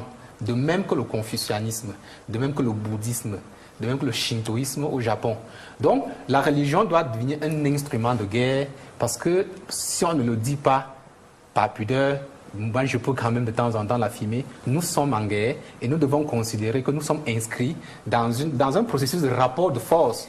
Et c'est pour cela que je disais que nous devons étudier le fondement de la violence occidentale et emprunter certaines catégories qui peuvent nous permettre de gagner cette guerre dans laquelle nous nous situons. Alors, je pense qu'il ne comprend pas ce que je dis. On va prendre une petite pause, oui. Oui, je dis rapidement. Docteur, ce dont il est question, ce n'est pas d'aller chez l'autre sans savoir ce qu'on a. Et je persiste. Ce n'est pas parce que vous vivez chez vous que vous savez ce que vous avez. C'est-à-dire qu'il faut mettre en livre, en science, tout ce que nous savons. Sinon, vous perdez tout quand vous allez chez l'autre. Parce que c'est le cerveau qui arrive à sélectionner sans vous. Ce n'est pas vous conscient qui sélectionnez. C'est-à-dire que vous ne pouvez pas dire que comme ma cuisine est comme ça, comme les cases bamlékées sont comme ça, vous dites bon, je vais aller chercher pour l'autre. Non. Décrire la case bamlékée, quelle est sa structure, quelle est sa géométrie, elle est organisée comment, sur quelle base cosmogonique. Sa philosophie. Sa philosophie, ce n'est qu'à partir de ça que vous pouvez prendre chez l'autre. Notre drame à nous tous, c'est qu'on n'a jamais fait pour nous. On a pris ça intuitivement, on a la prétention d'aller être hybride, c'est faux. Donc, nos fondements à nous, notre socle à nous n'est pas solidifié. C'est ça la vérité. Et c'est pour ça que je parle de la matrice. En fait, nous disons la même chose, sauf que... Non, c'est pas la matrice. J'ai dit la matrice, c'est-à-dire l'ensemble des priorités, des spécificités culturelles, socio-culturelles qui sont les nôtres. Je parle du socle de ce que vous êtes. Les priorités viennent après. C'est-à-dire que les priorités, c'est un choix après. Mais nous, on doit apprendre à nos enfants ce que cela est. Comme le petit juif, on lui apprend son judaïsme dès le début, et après, il cherche ses priorités. C'est la boîte noire dont nous avons besoin. Être capable de dire qu'en Afrique, le droit, c'est ça, l'économie, c'est ça, la religion, c'est ça, c'est ça, et après, lui-même devient hybride. Mais vous faites le contraire, vous n'êtes jamais hybride. De toute façon, on respire juste quelques minutes, et on revient. Là, quand on revient, on y va pas à pas, vraiment point par point. Quelques points qui nous ont été suggérés par cet ouvrage que j'ai utilisé un peu comme le référentiel en préparation de cette émission. Et si l'Afrique se réveillait? Parti de 2003, réédité en 2016, un peu d'ailleurs comme Repenser l'Afrique, Repenser le développement, 2011, j'ai dit 2011 et 2016. Donc, il a fait l'auteur Paul Fokam Kamounié, qui est un magnat camerounais de la finance et qui aujourd'hui a une certaine vue, un certain regard sur un certain nombre de choses.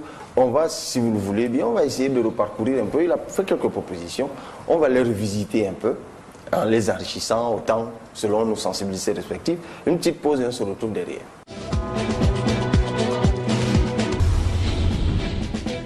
Alors, quels sont les traits caractéristiques de l'Africain? Nous sommes tous d'accord qu'on peut garder le terme développement. On est d'accord, professeur? Tout à fait. Maintenant, on y met nous-mêmes un contenu. Mbok Basson dit, avant de penser à y mettre un contenu, il faut que nous nous retrouvions. Qui sommes-nous en réalité? Et je vous propose une démarche que je tire, qui m'est inspirée de l'ouvrage dont je vous parlais tout à l'heure. Et si l'Afrique se réveillait, il fait un certain nombre de préconisations et de formulations. Et moi, ça m'a inspiré une démarche qui nous permettra de construire ou de déconstruire des préjugés. Je voudrais qu'on commence par des valeurs. La valeur travail.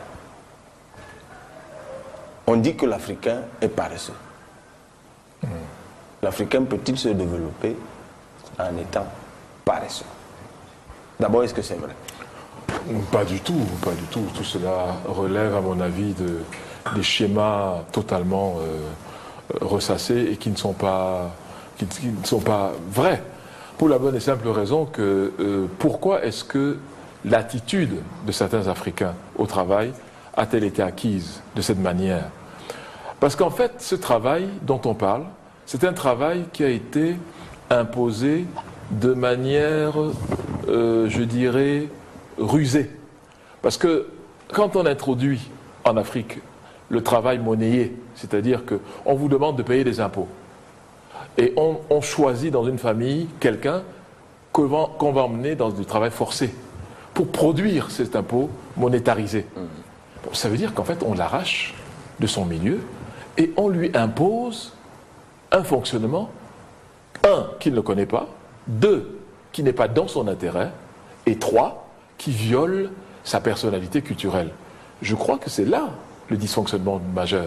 Donc le travail dont on parle, ce n'est pas le travail des champs, ce n'est pas le travail de l'acquisition des connaissances au clair de lune, ce n'est pas le travail de la sagesse qui était transmise de père en fils, de mère en fille, etc. Ce n'est pas ce travail.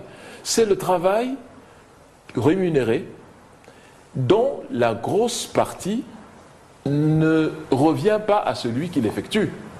Et c'est pour ça que nous avons développé un ensemble de dictons du genre, et moi je suis très réfractaire à ça, le travail du blanc ne finit pas.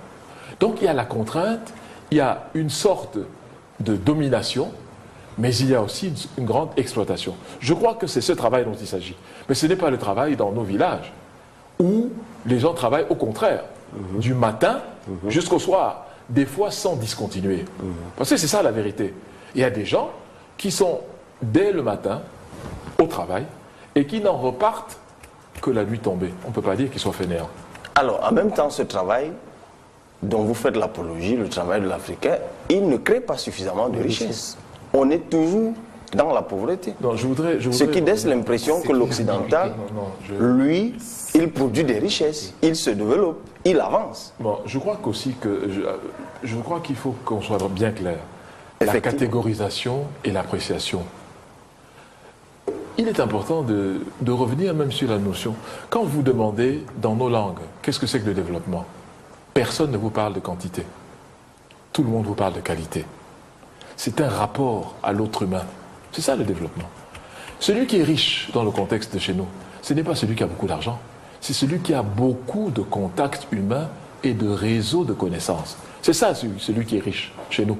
Donc je pense qu'il y a aussi là un problème. Beaucoup de ceux qui ont, entre guillemets, analysé l'Afrique dans les années du XVIIIe siècle et XIXe siècle n'ont rien compris à l'Afrique dont ils prétendaient être des experts. Parce qu'après, retourner en Occident, c'est eux qui faisaient des conférences soi-disant sur l'Afrique. Mais l'Afrique dont ils parlaient était une Afrique imaginaire qui sortait droit de leur cerveau, mais qui n'avait rien à voir avec la réalité. Alors pourquoi je dis ça? Parce que c'est très important. Pour nous, le travail réel consiste à se mettre à renforcer la communauté. Et c'est pour ça que quand vous avez volé à la communauté, la sanction est terrible. Le bannissement. Quand vous volez à un individu, on est encore prêt à vous pardonner d'une certaine façon. Donc je crois que le travail pour nous, ce n'est pas le travail forcé. Parce qu'en fait, c'est les constructions dont on parlait, les chemins de fer, les routes, les ponts, ça a été construit par qui? Par ce travail forcé. Et c'est pour ça qu'il y a un désintérêt vis-à-vis de cela, parce qu'on n'y trouvait pas notre compte. En fait, ce travail ne rapportait pas à ceux qui l'exécutaient. Et je pense que c'est ce paradoxe qui a créé cette distance, qui a créé même cette méfiance vis-à-vis du travail, qu'on a appelé, à tort ou à raison, le travail du blanc. Moi, aujourd'hui, je combats ça. Je dis qu'il ne faut pas qu'on s'arrête à ça. Il faut que nous créions des raisons pour un travail qui nous rend meilleurs et qui facilite nos conditions de vie ici et maintenant et aujourd'hui. Bon, alors, docteur Simodian, on est tous tombés d'accord tout à l'heure qu'on peut prendre chez l'autre ce qui est bien. Alors, je suis à la page 66 de cet ouvrage dont je parlais tout à l'heure. Dr Paul Fokam il fait l'apologie du réveil asiatique. Et il pose une question. Comment ces économies, la Malaisie, l'Indonésie, Taïwan, Hong Kong, Singapour, comment ces économies ont-elles pu, en si peu de temps, faire accéder des pays dépourvus de richesses naturelles au rang de puissance à rayonnement mondial? Il y a des raisons comparables à celles rencontrées en Occident. Différence déterminante, pourtant, le facteur travail en termes de qualité et de coût, car la qualité de la main-d'œuvre est comparable, le niveau technique demeurant en faveur de l'Occident. Ce qu'il dit, c'est qu'il fait l'analogie avec l'Occident. Et il précise bien que si ces pays aussi, ces pays d'Asie ont pu se développer, c'est qu'ils sont su tirer de l'Occident la valeur travail. C'est parce qu'ils ont aussi su se préserver de l'Occident. Parce que si le christianisme, comme on le disait tout à l'heure, était arrivé en Occident, et était arrivé en Asie, les Asiatiques auraient la conception du travail, la conception de la mythologie chrétienne du travail. Quelle est la conception de la mythologie chrétienne du travail? Le travail est une punition, c'est une sanction. Lorsque vous avez désobéi à Dieu, vous êtes infligé du travail. C'est un fardeau. Tout commence par là. Donc, à ce point? C'est dans la Bible, c'est dans la Genèse, le livre fondateur, c'est dans le tout premier livre. C'est parce que la femme a désobéi que Dieu l'a punie en lui disant « Tu seras obligé de travailler ». De la même chose à la femme et puis à l'homme, à Adam. Et puis, je crois qu'il y a même une expression qui est passée dans l'imaginaire et qui dit « La femme est en travail », c'est-à-dire elle est en cours de parturition. On appelle cela le travail, c'est le labeur, c'est pénible, c'est difficile. Dans cette conception du travail, l'Asie en a été préservée. Du coup, l'Asie a continué de considérer que ce n'est pas le travail qu'on crée la richesse. Et elle s'est investie au travail. Et je crois que de ce point de vue, le christianisme... Mais si le christianisme est occidental, en tout cas, de propagation occidentale, ben là-bas, ils ont eux-mêmes un rapport différent au travail. Ils ont un rapport différent au travail. Voyagé. Ils travaillent beaucoup les Occidentaux. Bien entendu, pour comprendre, ça n'a pas toujours été la même chose. Il y a une évolution de la conception du travail en Occident. Par le passé, on a eu la conception de la mythologie chrétienne. Elle a existé en Occident. Mais par la suite, on s'est rendu compte que pour transformer les sociétés, au sortir du Moyen-Âge, dans les années 1450, il fallait absolument travailler. Parce que l'Europe, avec la conception de la mythologie chrétienne, a perdu 1000 ans. Parce que le clergé et le féodalisme s'arrangeaient pour réduire en esclavage une bonne partie de la population. Et au terme de ces 1000 ans, on est revenu au travail avec les valeurs du protestantisme, avec les valeurs du calvinisme. C'est le travail. Tu prends ton destin en main et puis tu transformes ta société et tu n'attends pas d'aller au paradis pour vivre le bonheur. Donc tu deviens le maître du monde. Donc au sortir du Moyen-Âge... Ça aussi promeut le libéralisme. Bien sûr, au sortir du Moyen-Âge, on assiste donc à un mouvement de libération. On a parlé de la Renaissance avec l'invention de l'imprimerie et puis la découverte, la prise de Constantinople par les Turcs qui a fermé le commerce maritime entre l'Est et l'Ouest et qui a permis aux Européens de se réveiller et de se mettre à s'inventer des chemins par voie maritime pour faire le commerce, ce qui les a poussés à découvrir l'Amérique notamment. Parce que pendant 1000 ans, les Européens étaient dans leur confort, ils étaient paralysés par cette conception punitive du travail. Donc, sortis de cette conception punitive du travail, les Européens se sont mis à travailler davantage et puisqu'ils ont produit très rapidement des richesses, ils ont aussi commencé à faire ils ont entamé un autre mouvement inverse, c'est-à-dire la consommation. C'est pour ça que le nombre d'heures de travail est d'abord allé croissant et ensuite, au 19e siècle, il a entamé une courbe inverse, c'est-à-dire il a commencé à décroître. Pourquoi? Parce que la richesse a été créée et il faut la consommer. On a besoin de vacances pour aller manger ce qu'on a travaillé. On a besoin. Et l'Afrique s'est donc alignée sur cette pente inverse du progrès. On a commencé à été. L'Afrique a été alignée sur cette pente inverse du progrès. La pente consommatrice. Oui, parce qu'elle n'avait pas encore produit la richesse et elle s'est mise dans son agenda qu'il fallait qu'elle travaille 35 heures, il fallait qu'elle travaille 32 heures. Le jour où ça va descendre à 20 heures là-bas, nous allons nous battre pour travailler 20 heures. Mais moi, j'aimerais vraiment insister pour dire que... C'est vrai que souvent on a la remorque sur cette question. Si les Africains veulent travailler 40 heures, ils travailleront 40 heures. Personne ne les oblige à adopter des heures de travail qui sont incompatibles avec leur niveau de progrès social. Donc, il n'y a personne qui nous oblige à adopter la semaine à 40 heures. Il n'y a personne qui nous empêche de dire nous allons travailler 80 heures. Vous avez parlé du Japon. Je crois que dans ce livre, le docteur Paul Fokam sort un tableau du temps de travail, de la durée du travail au Japon. Si vous lisez le Japon, vous allez voir à la Corée du Sud. C'est l'autre livre. Voilà, donc on s'est aligné. Moi, je préfère dire qu'on s'est aligné parce que nous n'avons pas suffisamment résisté, nous n'avons pas fait entendre notre conception du travail. Nous nous sommes alignés sur la pente descendante de l'Occident qui avait suffisamment travaillé et qui pensait être déjà en situation de consommer, de prendre des congés, de faire de la plaisance, de rentrer de temps en temps dans le farniente. Donc le défi aujourd'hui, quand on dit comment travailler pour que l'Afrique se développe, c'est modifier la conception du travail. D'abord, le travail n'est pas une punition, c'est une partie de plaisir. Il faut que l'Afrique redéfinisse son rapport au travail parce que le passage de la mythologie chrétienne a largement égratigné le rapport au travail. Le rapport au travail doit être caractérisé par le plaisir. Le rapport doit être caractérisé par un contact qui est agréable. Le travail, ce n'est pas une punition, c'est une partie de plaisir. On doit prendre du plaisir pour travailler parce que sans travail, on ne peut pas transformer la société. Alors, j'aimerais vraiment écouter Mbambok Bokbasson sur cette question du travail. Toi, docteur Timoujom, tu imputes au christianisme la relativisation du rapport au travail, à la vérité. Tu insinues que c'est le christianisme qui a instillé la paresse. C'est un peu plus subtil que ça. Je crois que je pense que nous n'avons pas été à la hauteur de résister. Nous n'avons pas suffisamment résisté à cette injonction. Vous n'êtes pas obligé de vous soumettre à une injonction. Si je dis, Cabral, couchez-vous, vous n'êtes pas obligé. Donc, si vous vous couchez, c'est que quelque part, vous avez adopté mon injonction. Okay. Donc, la résistance à l'injonction de travailler moins n'a pas été suffisante.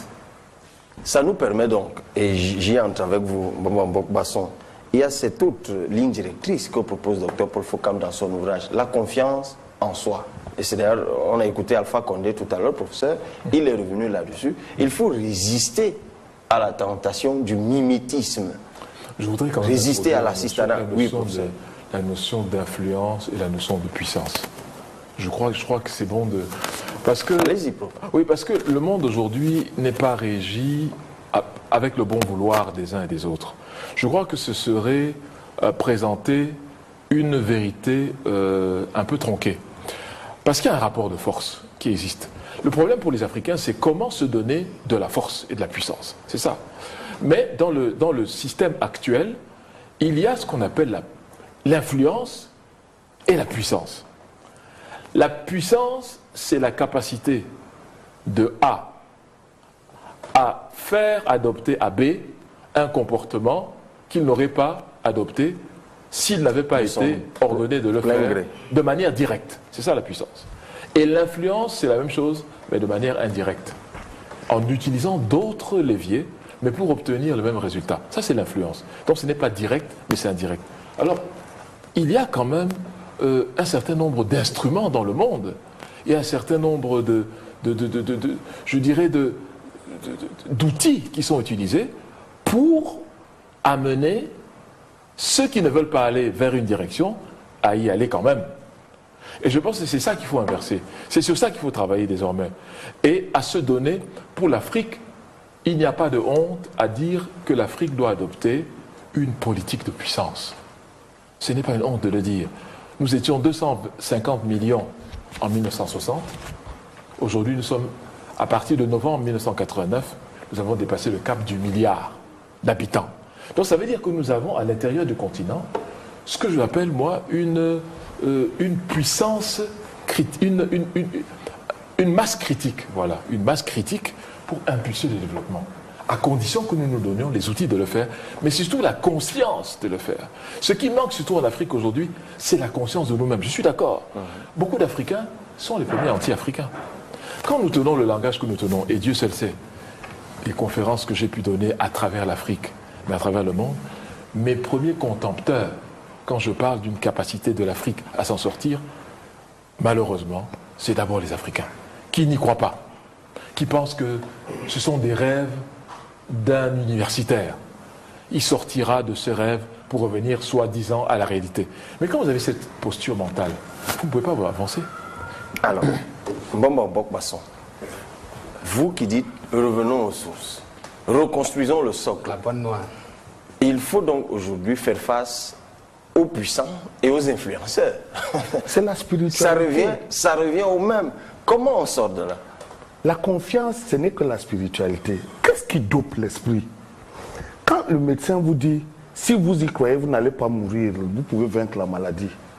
Parce qu'il faut faire que le cerveau entre en résonance avec de nouvelles capacités créatrices qui font que vous réduisez sa chute. Si vous dites au cerveau que vous ne voulez pas être riche, il va vous dire moi-même je ne voulais pas être riche.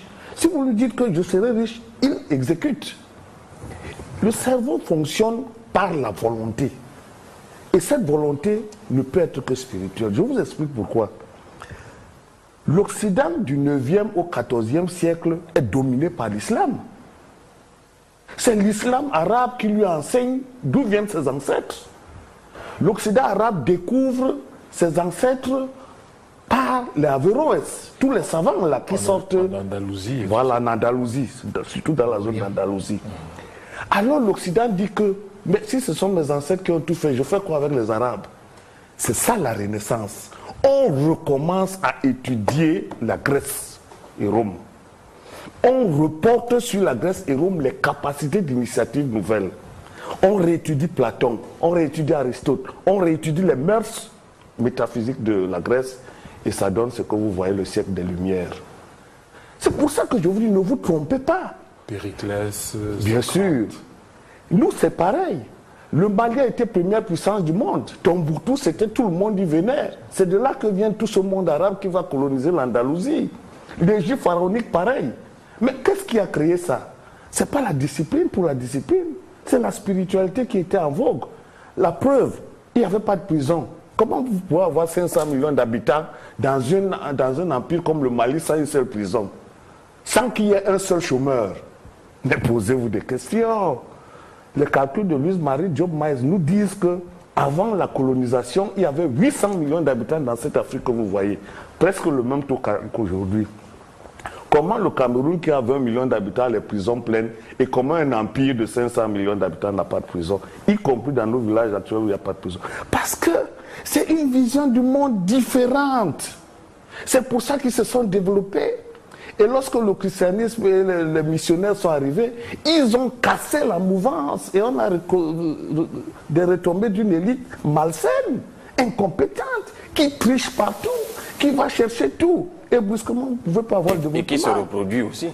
Vous ne pouvez pas avoir de développement face à une élite comme celle-là. Donc il nous faut refaire la Renaissance. N'oublions pas que l'occidental ne vient plus maintenant. Il se fait remplacer par nous-mêmes.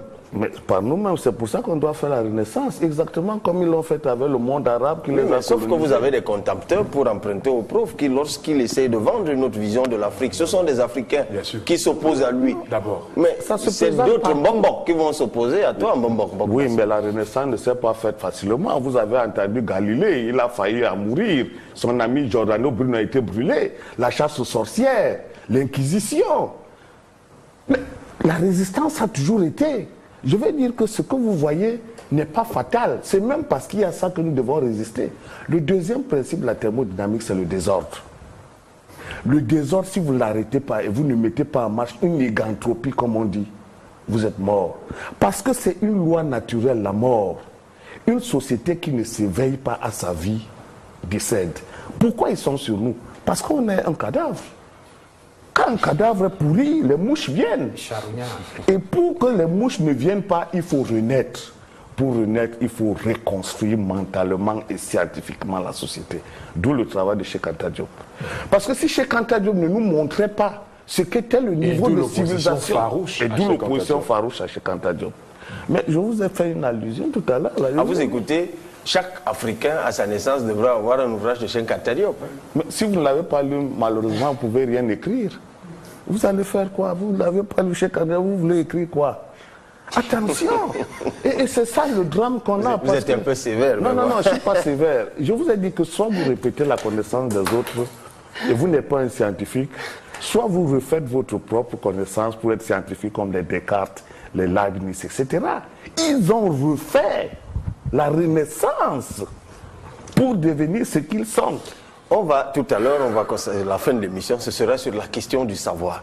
Alors, Arthur, moi, je voudrais partager avec toi une anecdote qui m'a été rapportée par un enseignant qui m'a dit, ils ont atterri à Mombé, c'est une ville indienne, je crois, c'est pas 3 heures du matin, et les gens montaient, les gens descendaient, les gens s'affairaient, et l'un d'entre eux a demandé à ceux avec qui il avait voyagé, mais il est quelle heure ici? On lui a dit, on est au milieu de la nuit, et il a posé la question, mais ici on ne dort pas? Ben, on lui a répondu, ici on ne dort pas. Il y a des équipes de nuit, il y a des équipes du jour. À Yaoundé au Cameroun, quand il a plu de surcroît, il vous est même difficile de trouver un taxi parce que les gens dorment à 22h, 23h. Est-ce que c'est encore l'occidental? Je ne pense pas. Je ne pense pas. Je ne pense pas. Ce que j'ai retenu, enfin... On pourrait même aller plus loin. Il y a certains peuples, par exemple pour prendre le cas du Cameroun, qui se montrent beaucoup plus entreprenants. Il y a certaines régions du Cameroun, lorsque vous y voyagez à 4h, 5h du matin, vous croisez des gens qui vont au champ. Bien sûr. Résultat des courses, il n'y a pratiquement plus de forêt là-bas, tout est cultivé. Ouais. Vous passez dans une autre région du Cameroun, vous faites 300, 400 km, il y a la forêt à gauche, il y a la forêt à droite, ils sont dans le même pays. Eh bien, je veux comprendre. Je crois que le docteur tout à l'heure a parlé d'un tableau dans ce livre qui résumait en fait les nombres d'heures. Dans la zone dont vous parlez, il y a des gens effectivement qui vont travailler 10 heures, qui vont prendre plaisir à travailler, parce qu'en fait, c'est grâce à ça qu'ils vont transformer la richesse, parce qu'on parlait de développement tout à l'heure. Et je disais, pour moi, se développer, c'est avoir la capacité de pouvoir transformer le mieux l'environnement dans lequel je suis, pour pouvoir me sentir mieux. Ok? Ça veut dire pour le faire, il faut donc que j'y investisse de l'énergie. Donc, si moins d'énergie j'investirais, moins j'aurais la capacité de transformer mon environnement et moins je pourrais être épanoui. C'est pour ça qu'effectivement, si vous parlez des zones les plus développées du Cameroun, soit en termes de production, soit en termes de bien vivre, on se rendra compte que dans ces zones-là, il y a effectivement une capacité à travailler plus longtemps ou à prendre plaisir à travailler plus longtemps que dans d'autres. C'est culturel une fois de plus. Alors, voilà. Certainement. Cabral, si vous permet. Oui, alors très rapidement, parce que je voudrais qu'on se focalise pour finir sur la question de l'éducation, du savoir. Là, il y a un point qu'il faut vraiment préciser, c'est le leadership. Quand vous avez une société qui est pluriculturelle, avec des composantes qui ont des rapports distincts avec la nature. Vous avez le Sahel, vous avez la forêt, vous avez les hautes montagnes. Il s'établit une diversité de l'anthropologie du travail. Donc tout le monde n'a pas le même rapport à la nature parce qu'ils ne rencontrent pas les mêmes difficultés lorsqu'il faut transformer la nature. Ils n'ont pas les mêmes facilités pour accéder aux ressources de la nature. Donc du coup, le travail du leadership consiste à faire une sorte d'égalisation des ressources et puis des capacités et des capacités qui vont permettre à ceux qui ont plus de capacités pour transformer leur environnement de se mettre au service de l'ensemble et donner en même temps à ceux qui, du point de vue naturel, sont dans des contextes qui les inhibent à avoir la créativité, le goût de la créativité. Si vous regardez le cas de Singapour, c'est ce qui s'est passé. À Singapour, vous avez une grande majorité de Chinois, une petite minorité de Malais et une autre petite minorité de musulmans. Et il est établi que les Chinois sont plus créatifs. Donc il a fallu que Lee Kuan Yew, le père fondateur, le père du miracle italien et Singapour, travaille sur l'égalisation des capacités des différentes composantes sociologiques du pays, donne la possibilité à ceux qui sont musulmans et ceux qui sont malais de la possibilité de travailler tout autant que les autres et donne la possibilité également aux Chinois de produire sans dominer les autres. Donc, il y a un travail de leadership qu'il faut accomplir pour permettre à la société d'avoir non pas seulement le développement des ressources, mais la prospérité qui est un développement harmonieux, équilibré entre les différentes composantes. Ça nous ramène à la philosophie de Mokpasson, la mutualisation, qu'on sorte du rapport de domination. Alors, on prend juste une petite pause et on aborde la question pour finir, ce sera la dernière ligne droite, la question de la domestication du savoir. A tout de suite.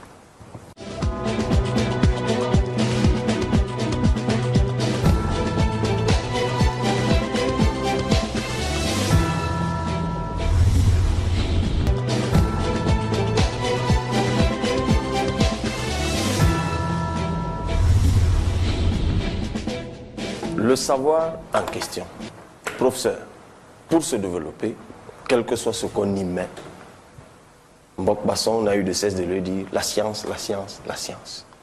L'Africain et le savoir. Quelle est votre perception? Je pense qu'il est dangereux de généraliser, parce que l'Afrique est un continent pluriel et immense. Parce que quand on parle de l'Afrique, c'est quoi? C'est, sur le plan géographique, 30 millions de kilomètres carrés, qui inclut les États-Unis, l'Asie, c'est-à-dire la Chine, l'Inde, l'Europe, et tout ça, dans un seul continent. Donc, quand on parle d'Afrique, on doit faire très attention, parce qu'il y a une grande variété. Mais, il y a un rapport quand même que l'on remarque au savoir, qui est un rapport assez effrayant aujourd'hui, sur le plan négatif. Je parle de cette période-ci. Beaucoup d'Africains, malheureusement, ne pensent pas que l'investissement majeur, l'investissement central, l'investissement incontournable, c'est la connaissance. Fondamentale. Oui. Mais quand vous parlez aux familles africaines, aux parents africains, ils vont investir en dernier lieu dans tout ce qui est connaissance et savoir pour leurs enfants, mais aussi pour eux-mêmes. Parce que les enfants ne suivent que ce que font les parents. Dans une maison où les parents ne lisent rien, ne s'intéressent à rien, ne posent pas des questions, ne croyez pas que les enfants seront différents. En réalité, c'est le parent qui montre l'exemple à sa progéniture. Je dois regretter que dans un livre comme Repenser le développement à partir de l'Afrique, pour être concret, et je pense que ce n'est pas l'éditeur qui va nous démentir, il n'y a pas eu des commandes des structures, c'est-à-dire les structures qui sont supposées réfléchir sur les questions de développement, sur les questions de culture, n'ont pas passé des commandes de masse. Et je crois que c'est très grave, parce que justement ça vous montre que nous pensons que d'autres viendront réfléchir à notre place, penser aux solutions à nos problèmes, et puis nous les imposer par extraordinaire. Je dis non.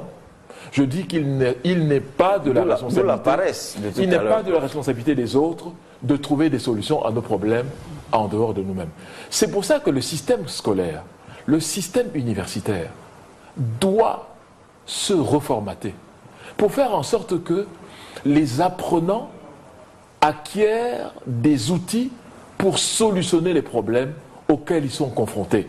Pour moi, c'est ça qui est important. Et c'est pour ça que vous voyez beaucoup de jeunes Africains qui ne s'intéressent pas aux études en Afrique. Pourquoi? Parce qu'on leur apprend tout, sauf ce qui concerne leur environnement immédiat. Ils vont être très forts pour vous parler de Constantinople, pour vous parler de Vercingétorix, je ne sais pas trop quoi.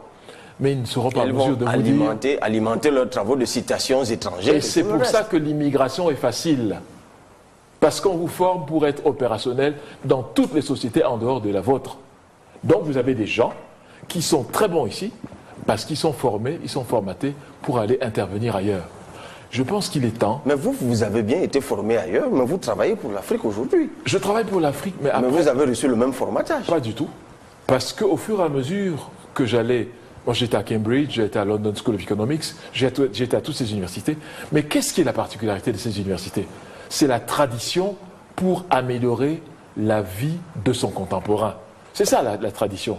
Et donc, je me suis posé la question de savoir quelle est la différence entre l'université africaine et l'université en Afrique. L'université en Afrique prend de toutes les influences, y compris les plus déstabilisatrices. Mais elle est une université en Afrique parce qu'elle est géographiquement située sur le continent. Cette université peut faire du bon et peut faire du mauvais. Mais l'université africaine travaille pour améliorer le socle africain de civilisation et l'adapter au monde d'aujourd'hui pour projeter l'Afrique dans l'avenir. Pour moi, c'est ça l'université africaine. Et donc, j'ai réfléchi sur tout ça. Je me suis dit, on ne peut pas s'en sortir si on compte sur les autres pour faire ce qu'on doit faire. Mais prof, la situation est d'autant plus grave. Et j'interpelle l'enseignant que vous êtes, parce que je rappelle encore que vous êtes professeur titulaire des universités, chef de département à l'Institut de relations internationales du Cameroun et actuellement secrétaire général de l'Université de Yaoundé 1, l'université phare au Cameroun. Alors, les recherches, et c'est ce que Mbok-Basson essaie de dire, et je suis sûr qu'il va le redire tout à l'heure, il faut complètement réorienter la recherche scientifique aujourd'hui. Tout à fait. La ramener à nos civilisations. Mais vous allez donc faire cette recherche comment lorsque celui qui doit vous diriger a été formaté en France, par exemple? Non, ce n'est pas le fait qu'il ait été formaté en France. C'est le fait de ce qu'il a tiré de sa formation en France. ou aux États-Unis, ou en Chine, ou en Inde, parce qu'il y a beaucoup de Camerounais, ou d'Africains d'ailleurs, qui se retrouvent dans toutes ces zones culturelles. La question, c'est qu'est-ce que vous avez tiré de votre séjour là-bas par rapport au savoir? C'est ça la question. Et dans toutes ces civilisations, il y a un rapport au savoir. Ce rapport au savoir chez nous a été coupé avec nous-mêmes. On a tenté de substituer notre savoir endogène et homogène. On y a substitué autre chose qui n'a rien à voir avec nous. D'où, justement, le dysfonctionnement. Et je crois que ce qu'il faut refaire aujourd'hui, c'est remettre les morceaux en place. Et ce que j'entends par là, c'est de dire qu'on ne peut pas être africain et ne pas connaître un certain nombre de fondamentaux de l'Afrique.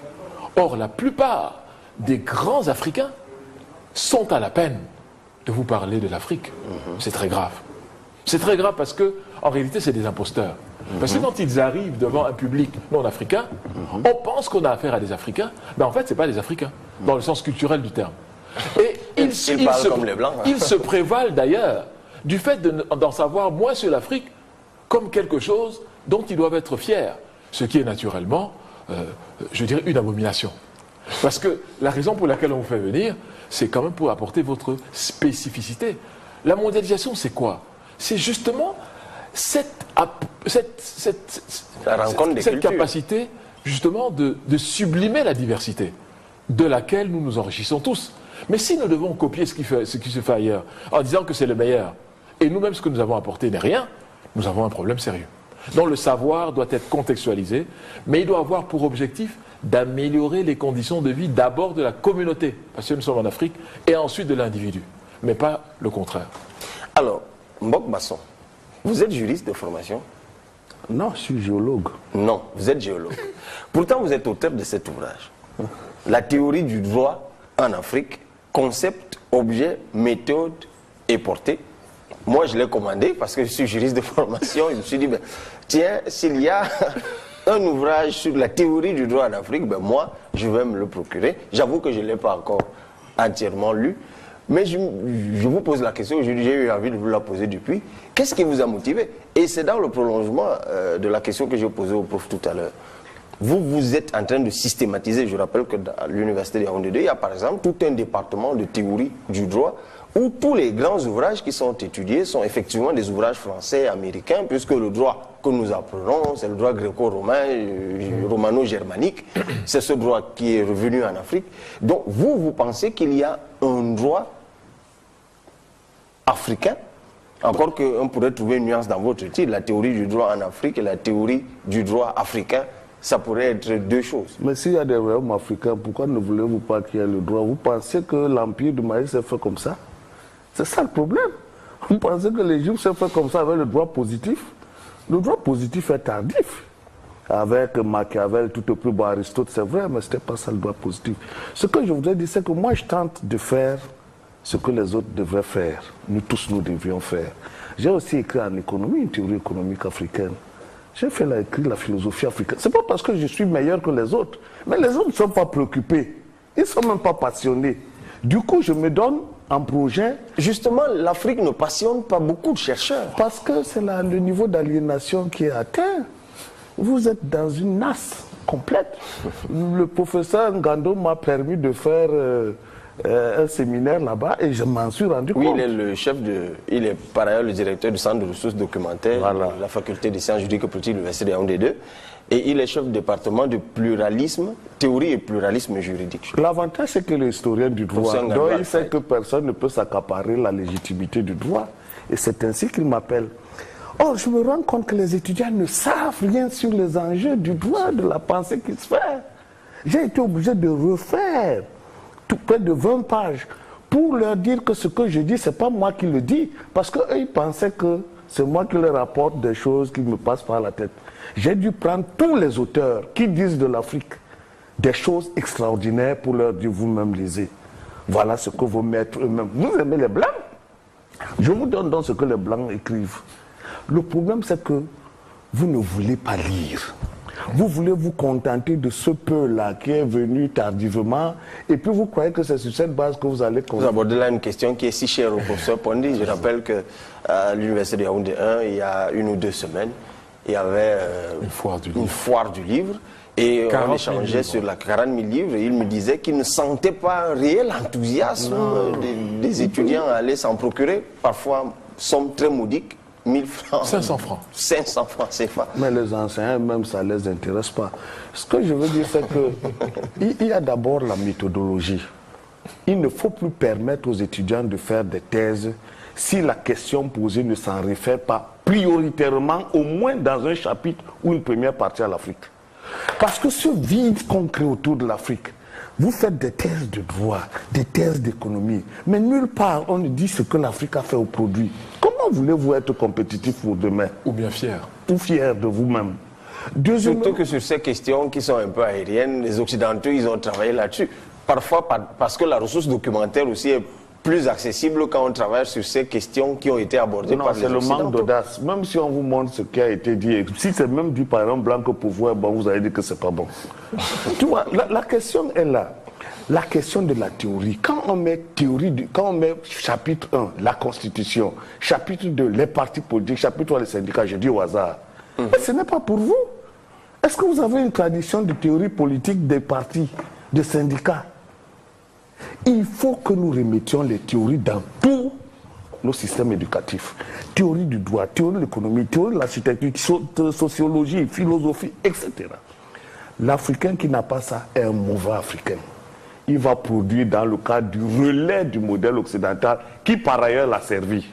Vous voyez, on est en train de nourrir l'Occident de nos propres turpitudes en ayant le sentiment qu'on est des gens sérieux.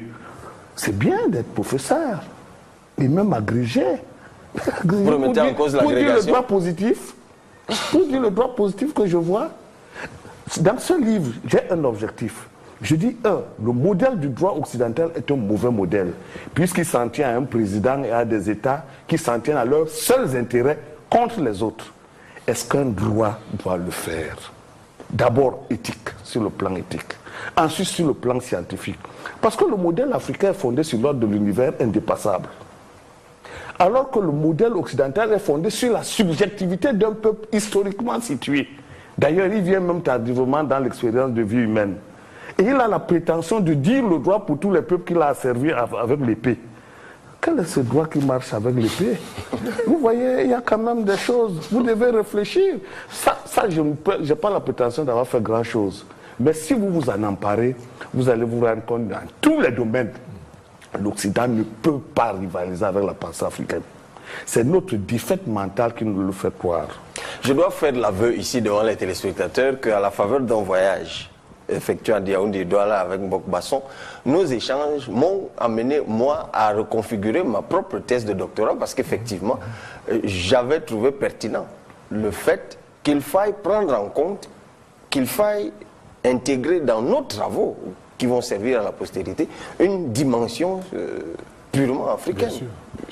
Parce que souvent, si nous ne pouvons pas résoudre les problèmes des Africains par nos travaux scientifiques, professeurs, et c'est d'ailleurs pour ça qu'au Cameroun, par exemple, vous avez courageusement, au niveau de l'université, ben ça, il faut vous le reconnaître, une série de travaux, parce qu'il n'y a pas que cet ouvrage, il y en a d'autres avant, et je présume qu'il y en a d'autres qui viendront après.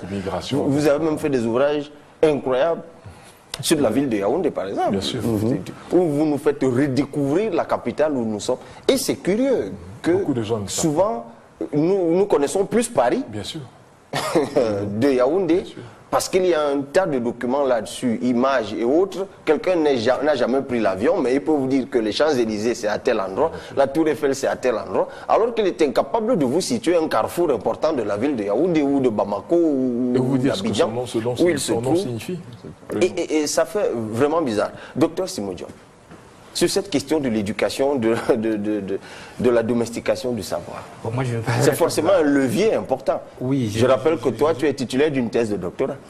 Oui, effectivement, ben, ça ne fait pas de moi un érudit, ça fait de moi un chercheur, quelqu'un qui va chercher, qui est qualifié pour chercher, et on verra si je trouverai quelque chose. Donc le savoir, pour moi, le savoir, il y a une école de l'enveloppement, c'est cette école à laquelle nous sommes habitués jusqu'ici, c'est-à-dire l'école de la récitation. Nous devons répéter ce que les catégories qui viennent d'ailleurs. Et il y a une école. Mais quand vous n'avez pas répété, on vous dit que vous n'êtes pas un bon chercheur, que vous racontez des histoires. Bien sûr, donc à l'intérieur de l'école de l'école de l'enveloppement, vous avez des bons élèves de l'enveloppement, vous avez des mauvais élèves de l'enveloppement. Les mauvais élèves de l'enveloppement, c'est par exemple des personnes qui ont des thèses iconoclastes. Rien ne vous empêche de soutenir une thèse sur un sujet que votre directeur des travaux a jugé politiquement incorrect. Vous prenez le docteur Paul Fokam. Vous savez que sa thèse de doctorat,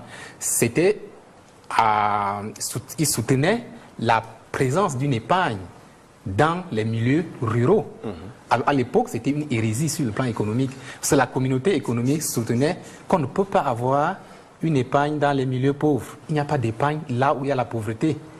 Il a soutenu contre vents et marées cette thèse. Et par la suite, il a déroulé cette thèse dans le terrain à travers la création et le parrainage du modèle MC2 qui aujourd'hui compte 116 microbanques au Cameroun et plus de 54 microbanques en Guinée, Conakry et plus dans d'autres pays. Donc l'audace existe, il faut juste s'en emparer et sortir des canevas. Donc il y a l'école de la récitation, qui est l'école de l'enveloppement. Maintenant, il y a une école que ça n'a pas empêché que dans un récent classement Forbes, que son nom figure parmi les Africains les plus riches. Donc le cancre de l'école de l'enveloppement est devenu le pape de l'école du développement. C'est-à-dire qu'il enseigne à l'université Piki Fokam, Institut of Excellence qu'il a créé, qu'il a mis sur pied. Il enseigne l'école du questionnement. Donc il nous apprend à remettre tout ce qui nous tombe dessus comme des catégories acquises, à remettre cela sous le feu de la raison humaine et à décomposer toutes les parties les plus minuscules de ces catégories et à les réinventer, à les mettre dans un processus de réinvention du réel.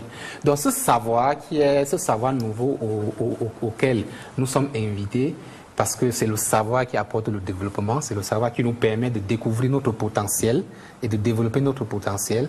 Ce savoir du développement, lui, il est associé à un autre paradigme, la confiance en soi.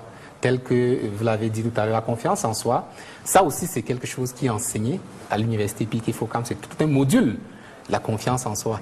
C'est un peu rare parce que à l'école, dans l'école de l'enveloppement, on nous enseigne l'instruction, on nous enseigne la science, on nous enseigne les mathématiques, on nous enseigne des disciplines. Mais il y a une modalité pour appliquer ces disciplines qui nous échappe. Et cette modalité, c'est le leadership transformationnel.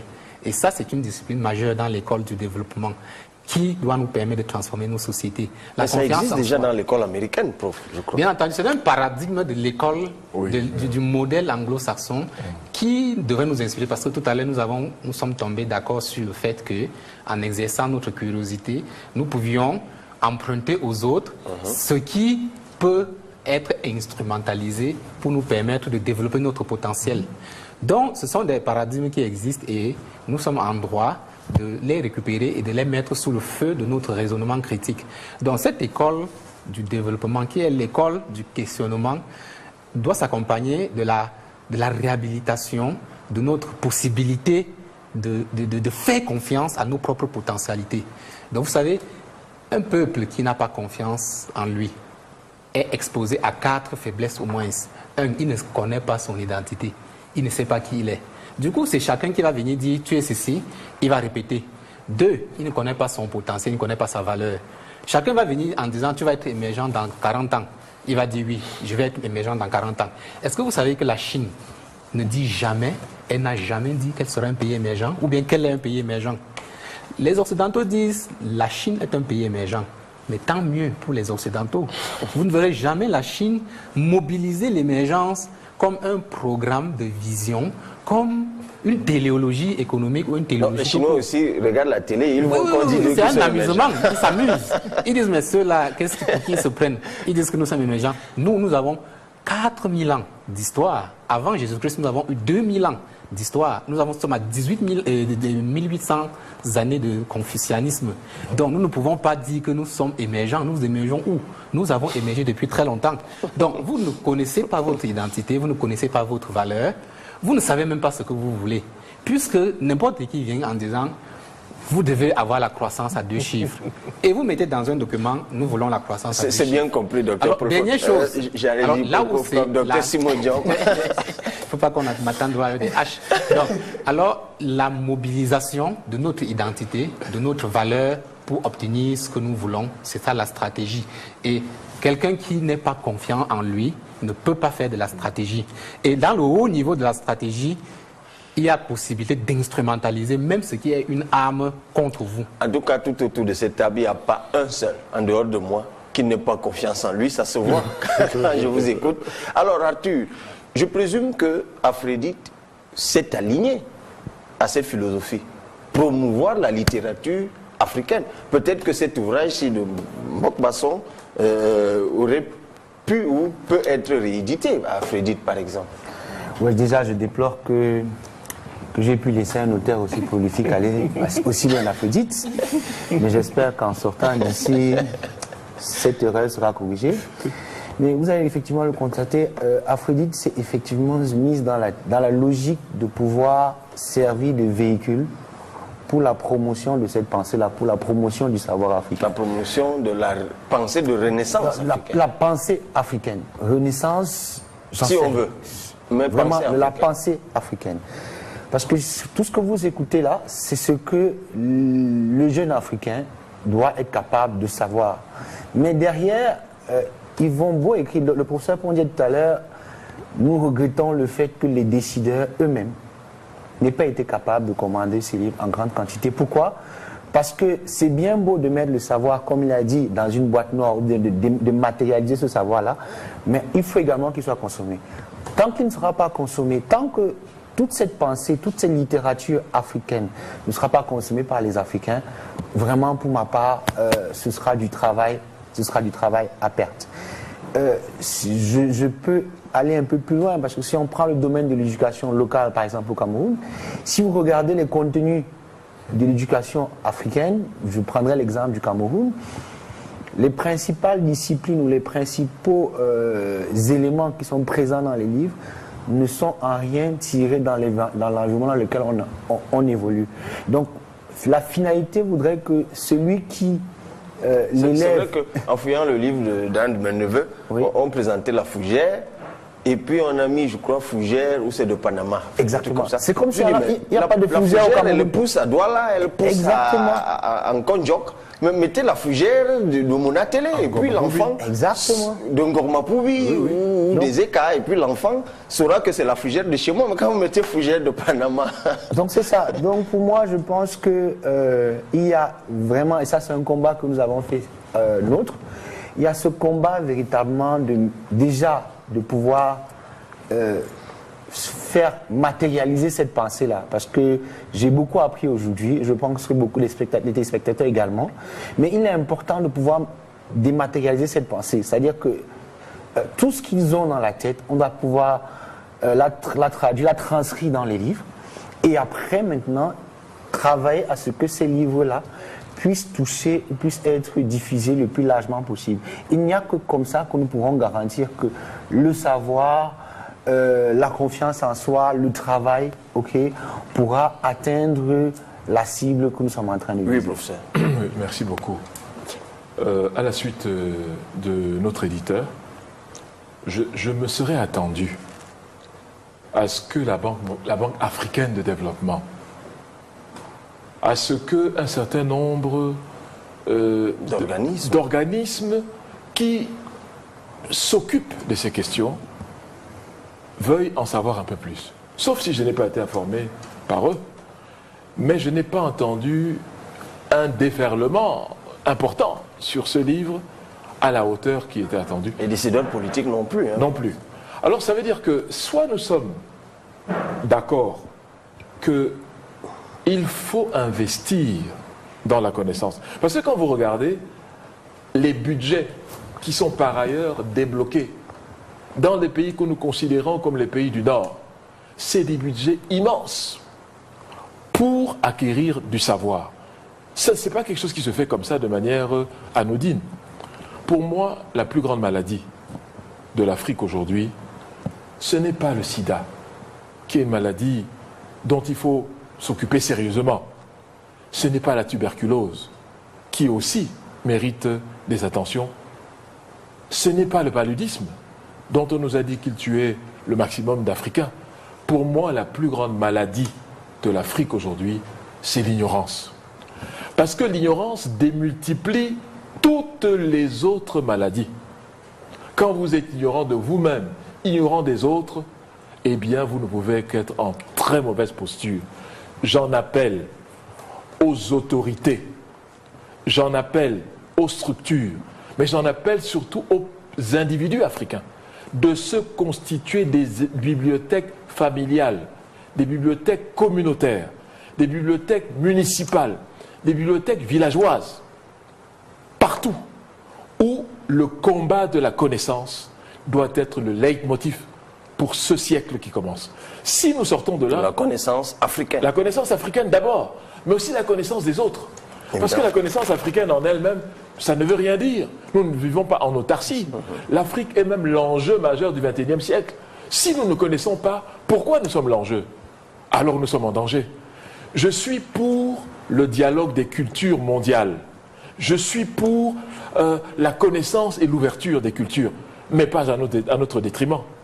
Je suis pour un enrichissement mutuel, mais avec le respect de chaque civilisation, chacune pour l'autre, et non pas pour la domination ou le projet de domination de l'une contre l'autre. Voilà ce que je tenais à dire. C'est d'ailleurs, ce sera votre mot de fin, professeur, cet appel que vous avez lancé. Docteur Simodium, en 30 secondes. Oui, le mot de fin, c'est... Alors, le livre que vous avez présenté en deuxième position, « Et si l'Afrique se réveillait », que j'ai lu, hein, très bon livre. Alors, ceux qui ont lu, comme moi, ont été certainement frappés de ce que l'auteur fait attention aux mots qu'il utilise. Les mots qu'il utilise pèsent considérablement pour qu'il sache quel mot utiliser. Donc, c'est un autre enjeu du développement de l'Afrique par les Africains. Éviter les stigmates, éviter les clichés, éviter les stéréotypes. Bon, c'est des mots que moi-même, j'ai pris l'habitude de ne plus prononcer. Alors, dans cette circonstance, je voudrais quand même rappeler ces mots par lesquels notre confiance en soi est dégradée chaque jour et qui nous empêchent de découvrir notre propre potentiel et de le développer. Il s'agit des expressions telles que le continent noir, l'Afrique noire, le monde noir. Ça, c'est des entreprises linguistiques de dégradation de notre estime de soi. Donc la science du développement doit se débarrasser de ces catégories et présenter l'Africain de la façon la plus améliorative qui soit. Merci beaucoup. Momo Bokbasson. Je vais terminer par ce On attend les publications, la boîte noire. Tu as dit dans quelques mois. Oui, le texte sacré. Le texte sacré. Bien sûr. Je vais prendre la définition pour terminer de l'Afrique. Connaître grand C, au sens où Edgar Morin l'entend, c'est comprendre l'ordre de l'univers et agir en toute connaissance de cause en fonction de cet ordre. Les deux sont importants. L'Occident sait, scientifiquement, il ne connaît pas l'ordre de l'univers et il n'est pas capable d'agir en connaissance de cause. C'est la seule définition de la connaissance qui puisse exister, que l'Afrique, les maîtres de la connaissance ont donné. De toute façon, les écrits sacrés Arthur, vous les publierez. Ça, c'est certain. Nous l'attendons. Les téléspectateurs sont témoins. C'est clair, c'est clair. Connaître l'ordre de l'Afrique et agir... L'ordre de l'univers. L'ordre de l'univers. Et agir conformément à cet ordre. Et agir conformément à cet ordre. Voilà la définition de l'Afrique par ceux qui sont en train de la repenser et de lui constituer un socle scientifique. C'est ça. Merci à tous les quatre d'être venus. Merci à vous, professeur Jean-Manuel Pondy, dont, tout le plaisir était pour moi. Entre autres ouvrages, Repenser le développement à partir de l'Afrique. Cet ouvrage collectif dont vous avez été le directeur des travaux de plus de 500 pages, 22 contributions. Peut-être que maintenant les commandes peuvent être faites. C'est très important. Moi, je l'ai lu avec beaucoup de passion. Et ça permet vraiment de comprendre l'Afrique sous plusieurs angles. Et si l'Afrique se réveillait, un ouvrage qui m'a aidé à préparer cette émission également, du docteur Paul Fokam Kamonier, Afrédite, dont le docteur Simodion parlait tout à l'heure, qui donne les clés de réveil de l'Afrique. Et puis, cet ouvrage de systématisation du droit africain, c'est très courageux, c'est audacieux, mais comme il l'a dit lui-même, il montre la voie. Voilà ce qu'il faut faire désormais, que les universités se mettent au travail de l'Afrique pour servir l'Afrique et pour que l'Afrique se développe. En tout cas, c'est ce que nous avons essayé de faire à Vox Africa et dans Vox Live. Pour une autre problématique, donnons-nous rendez-vous très prochainement.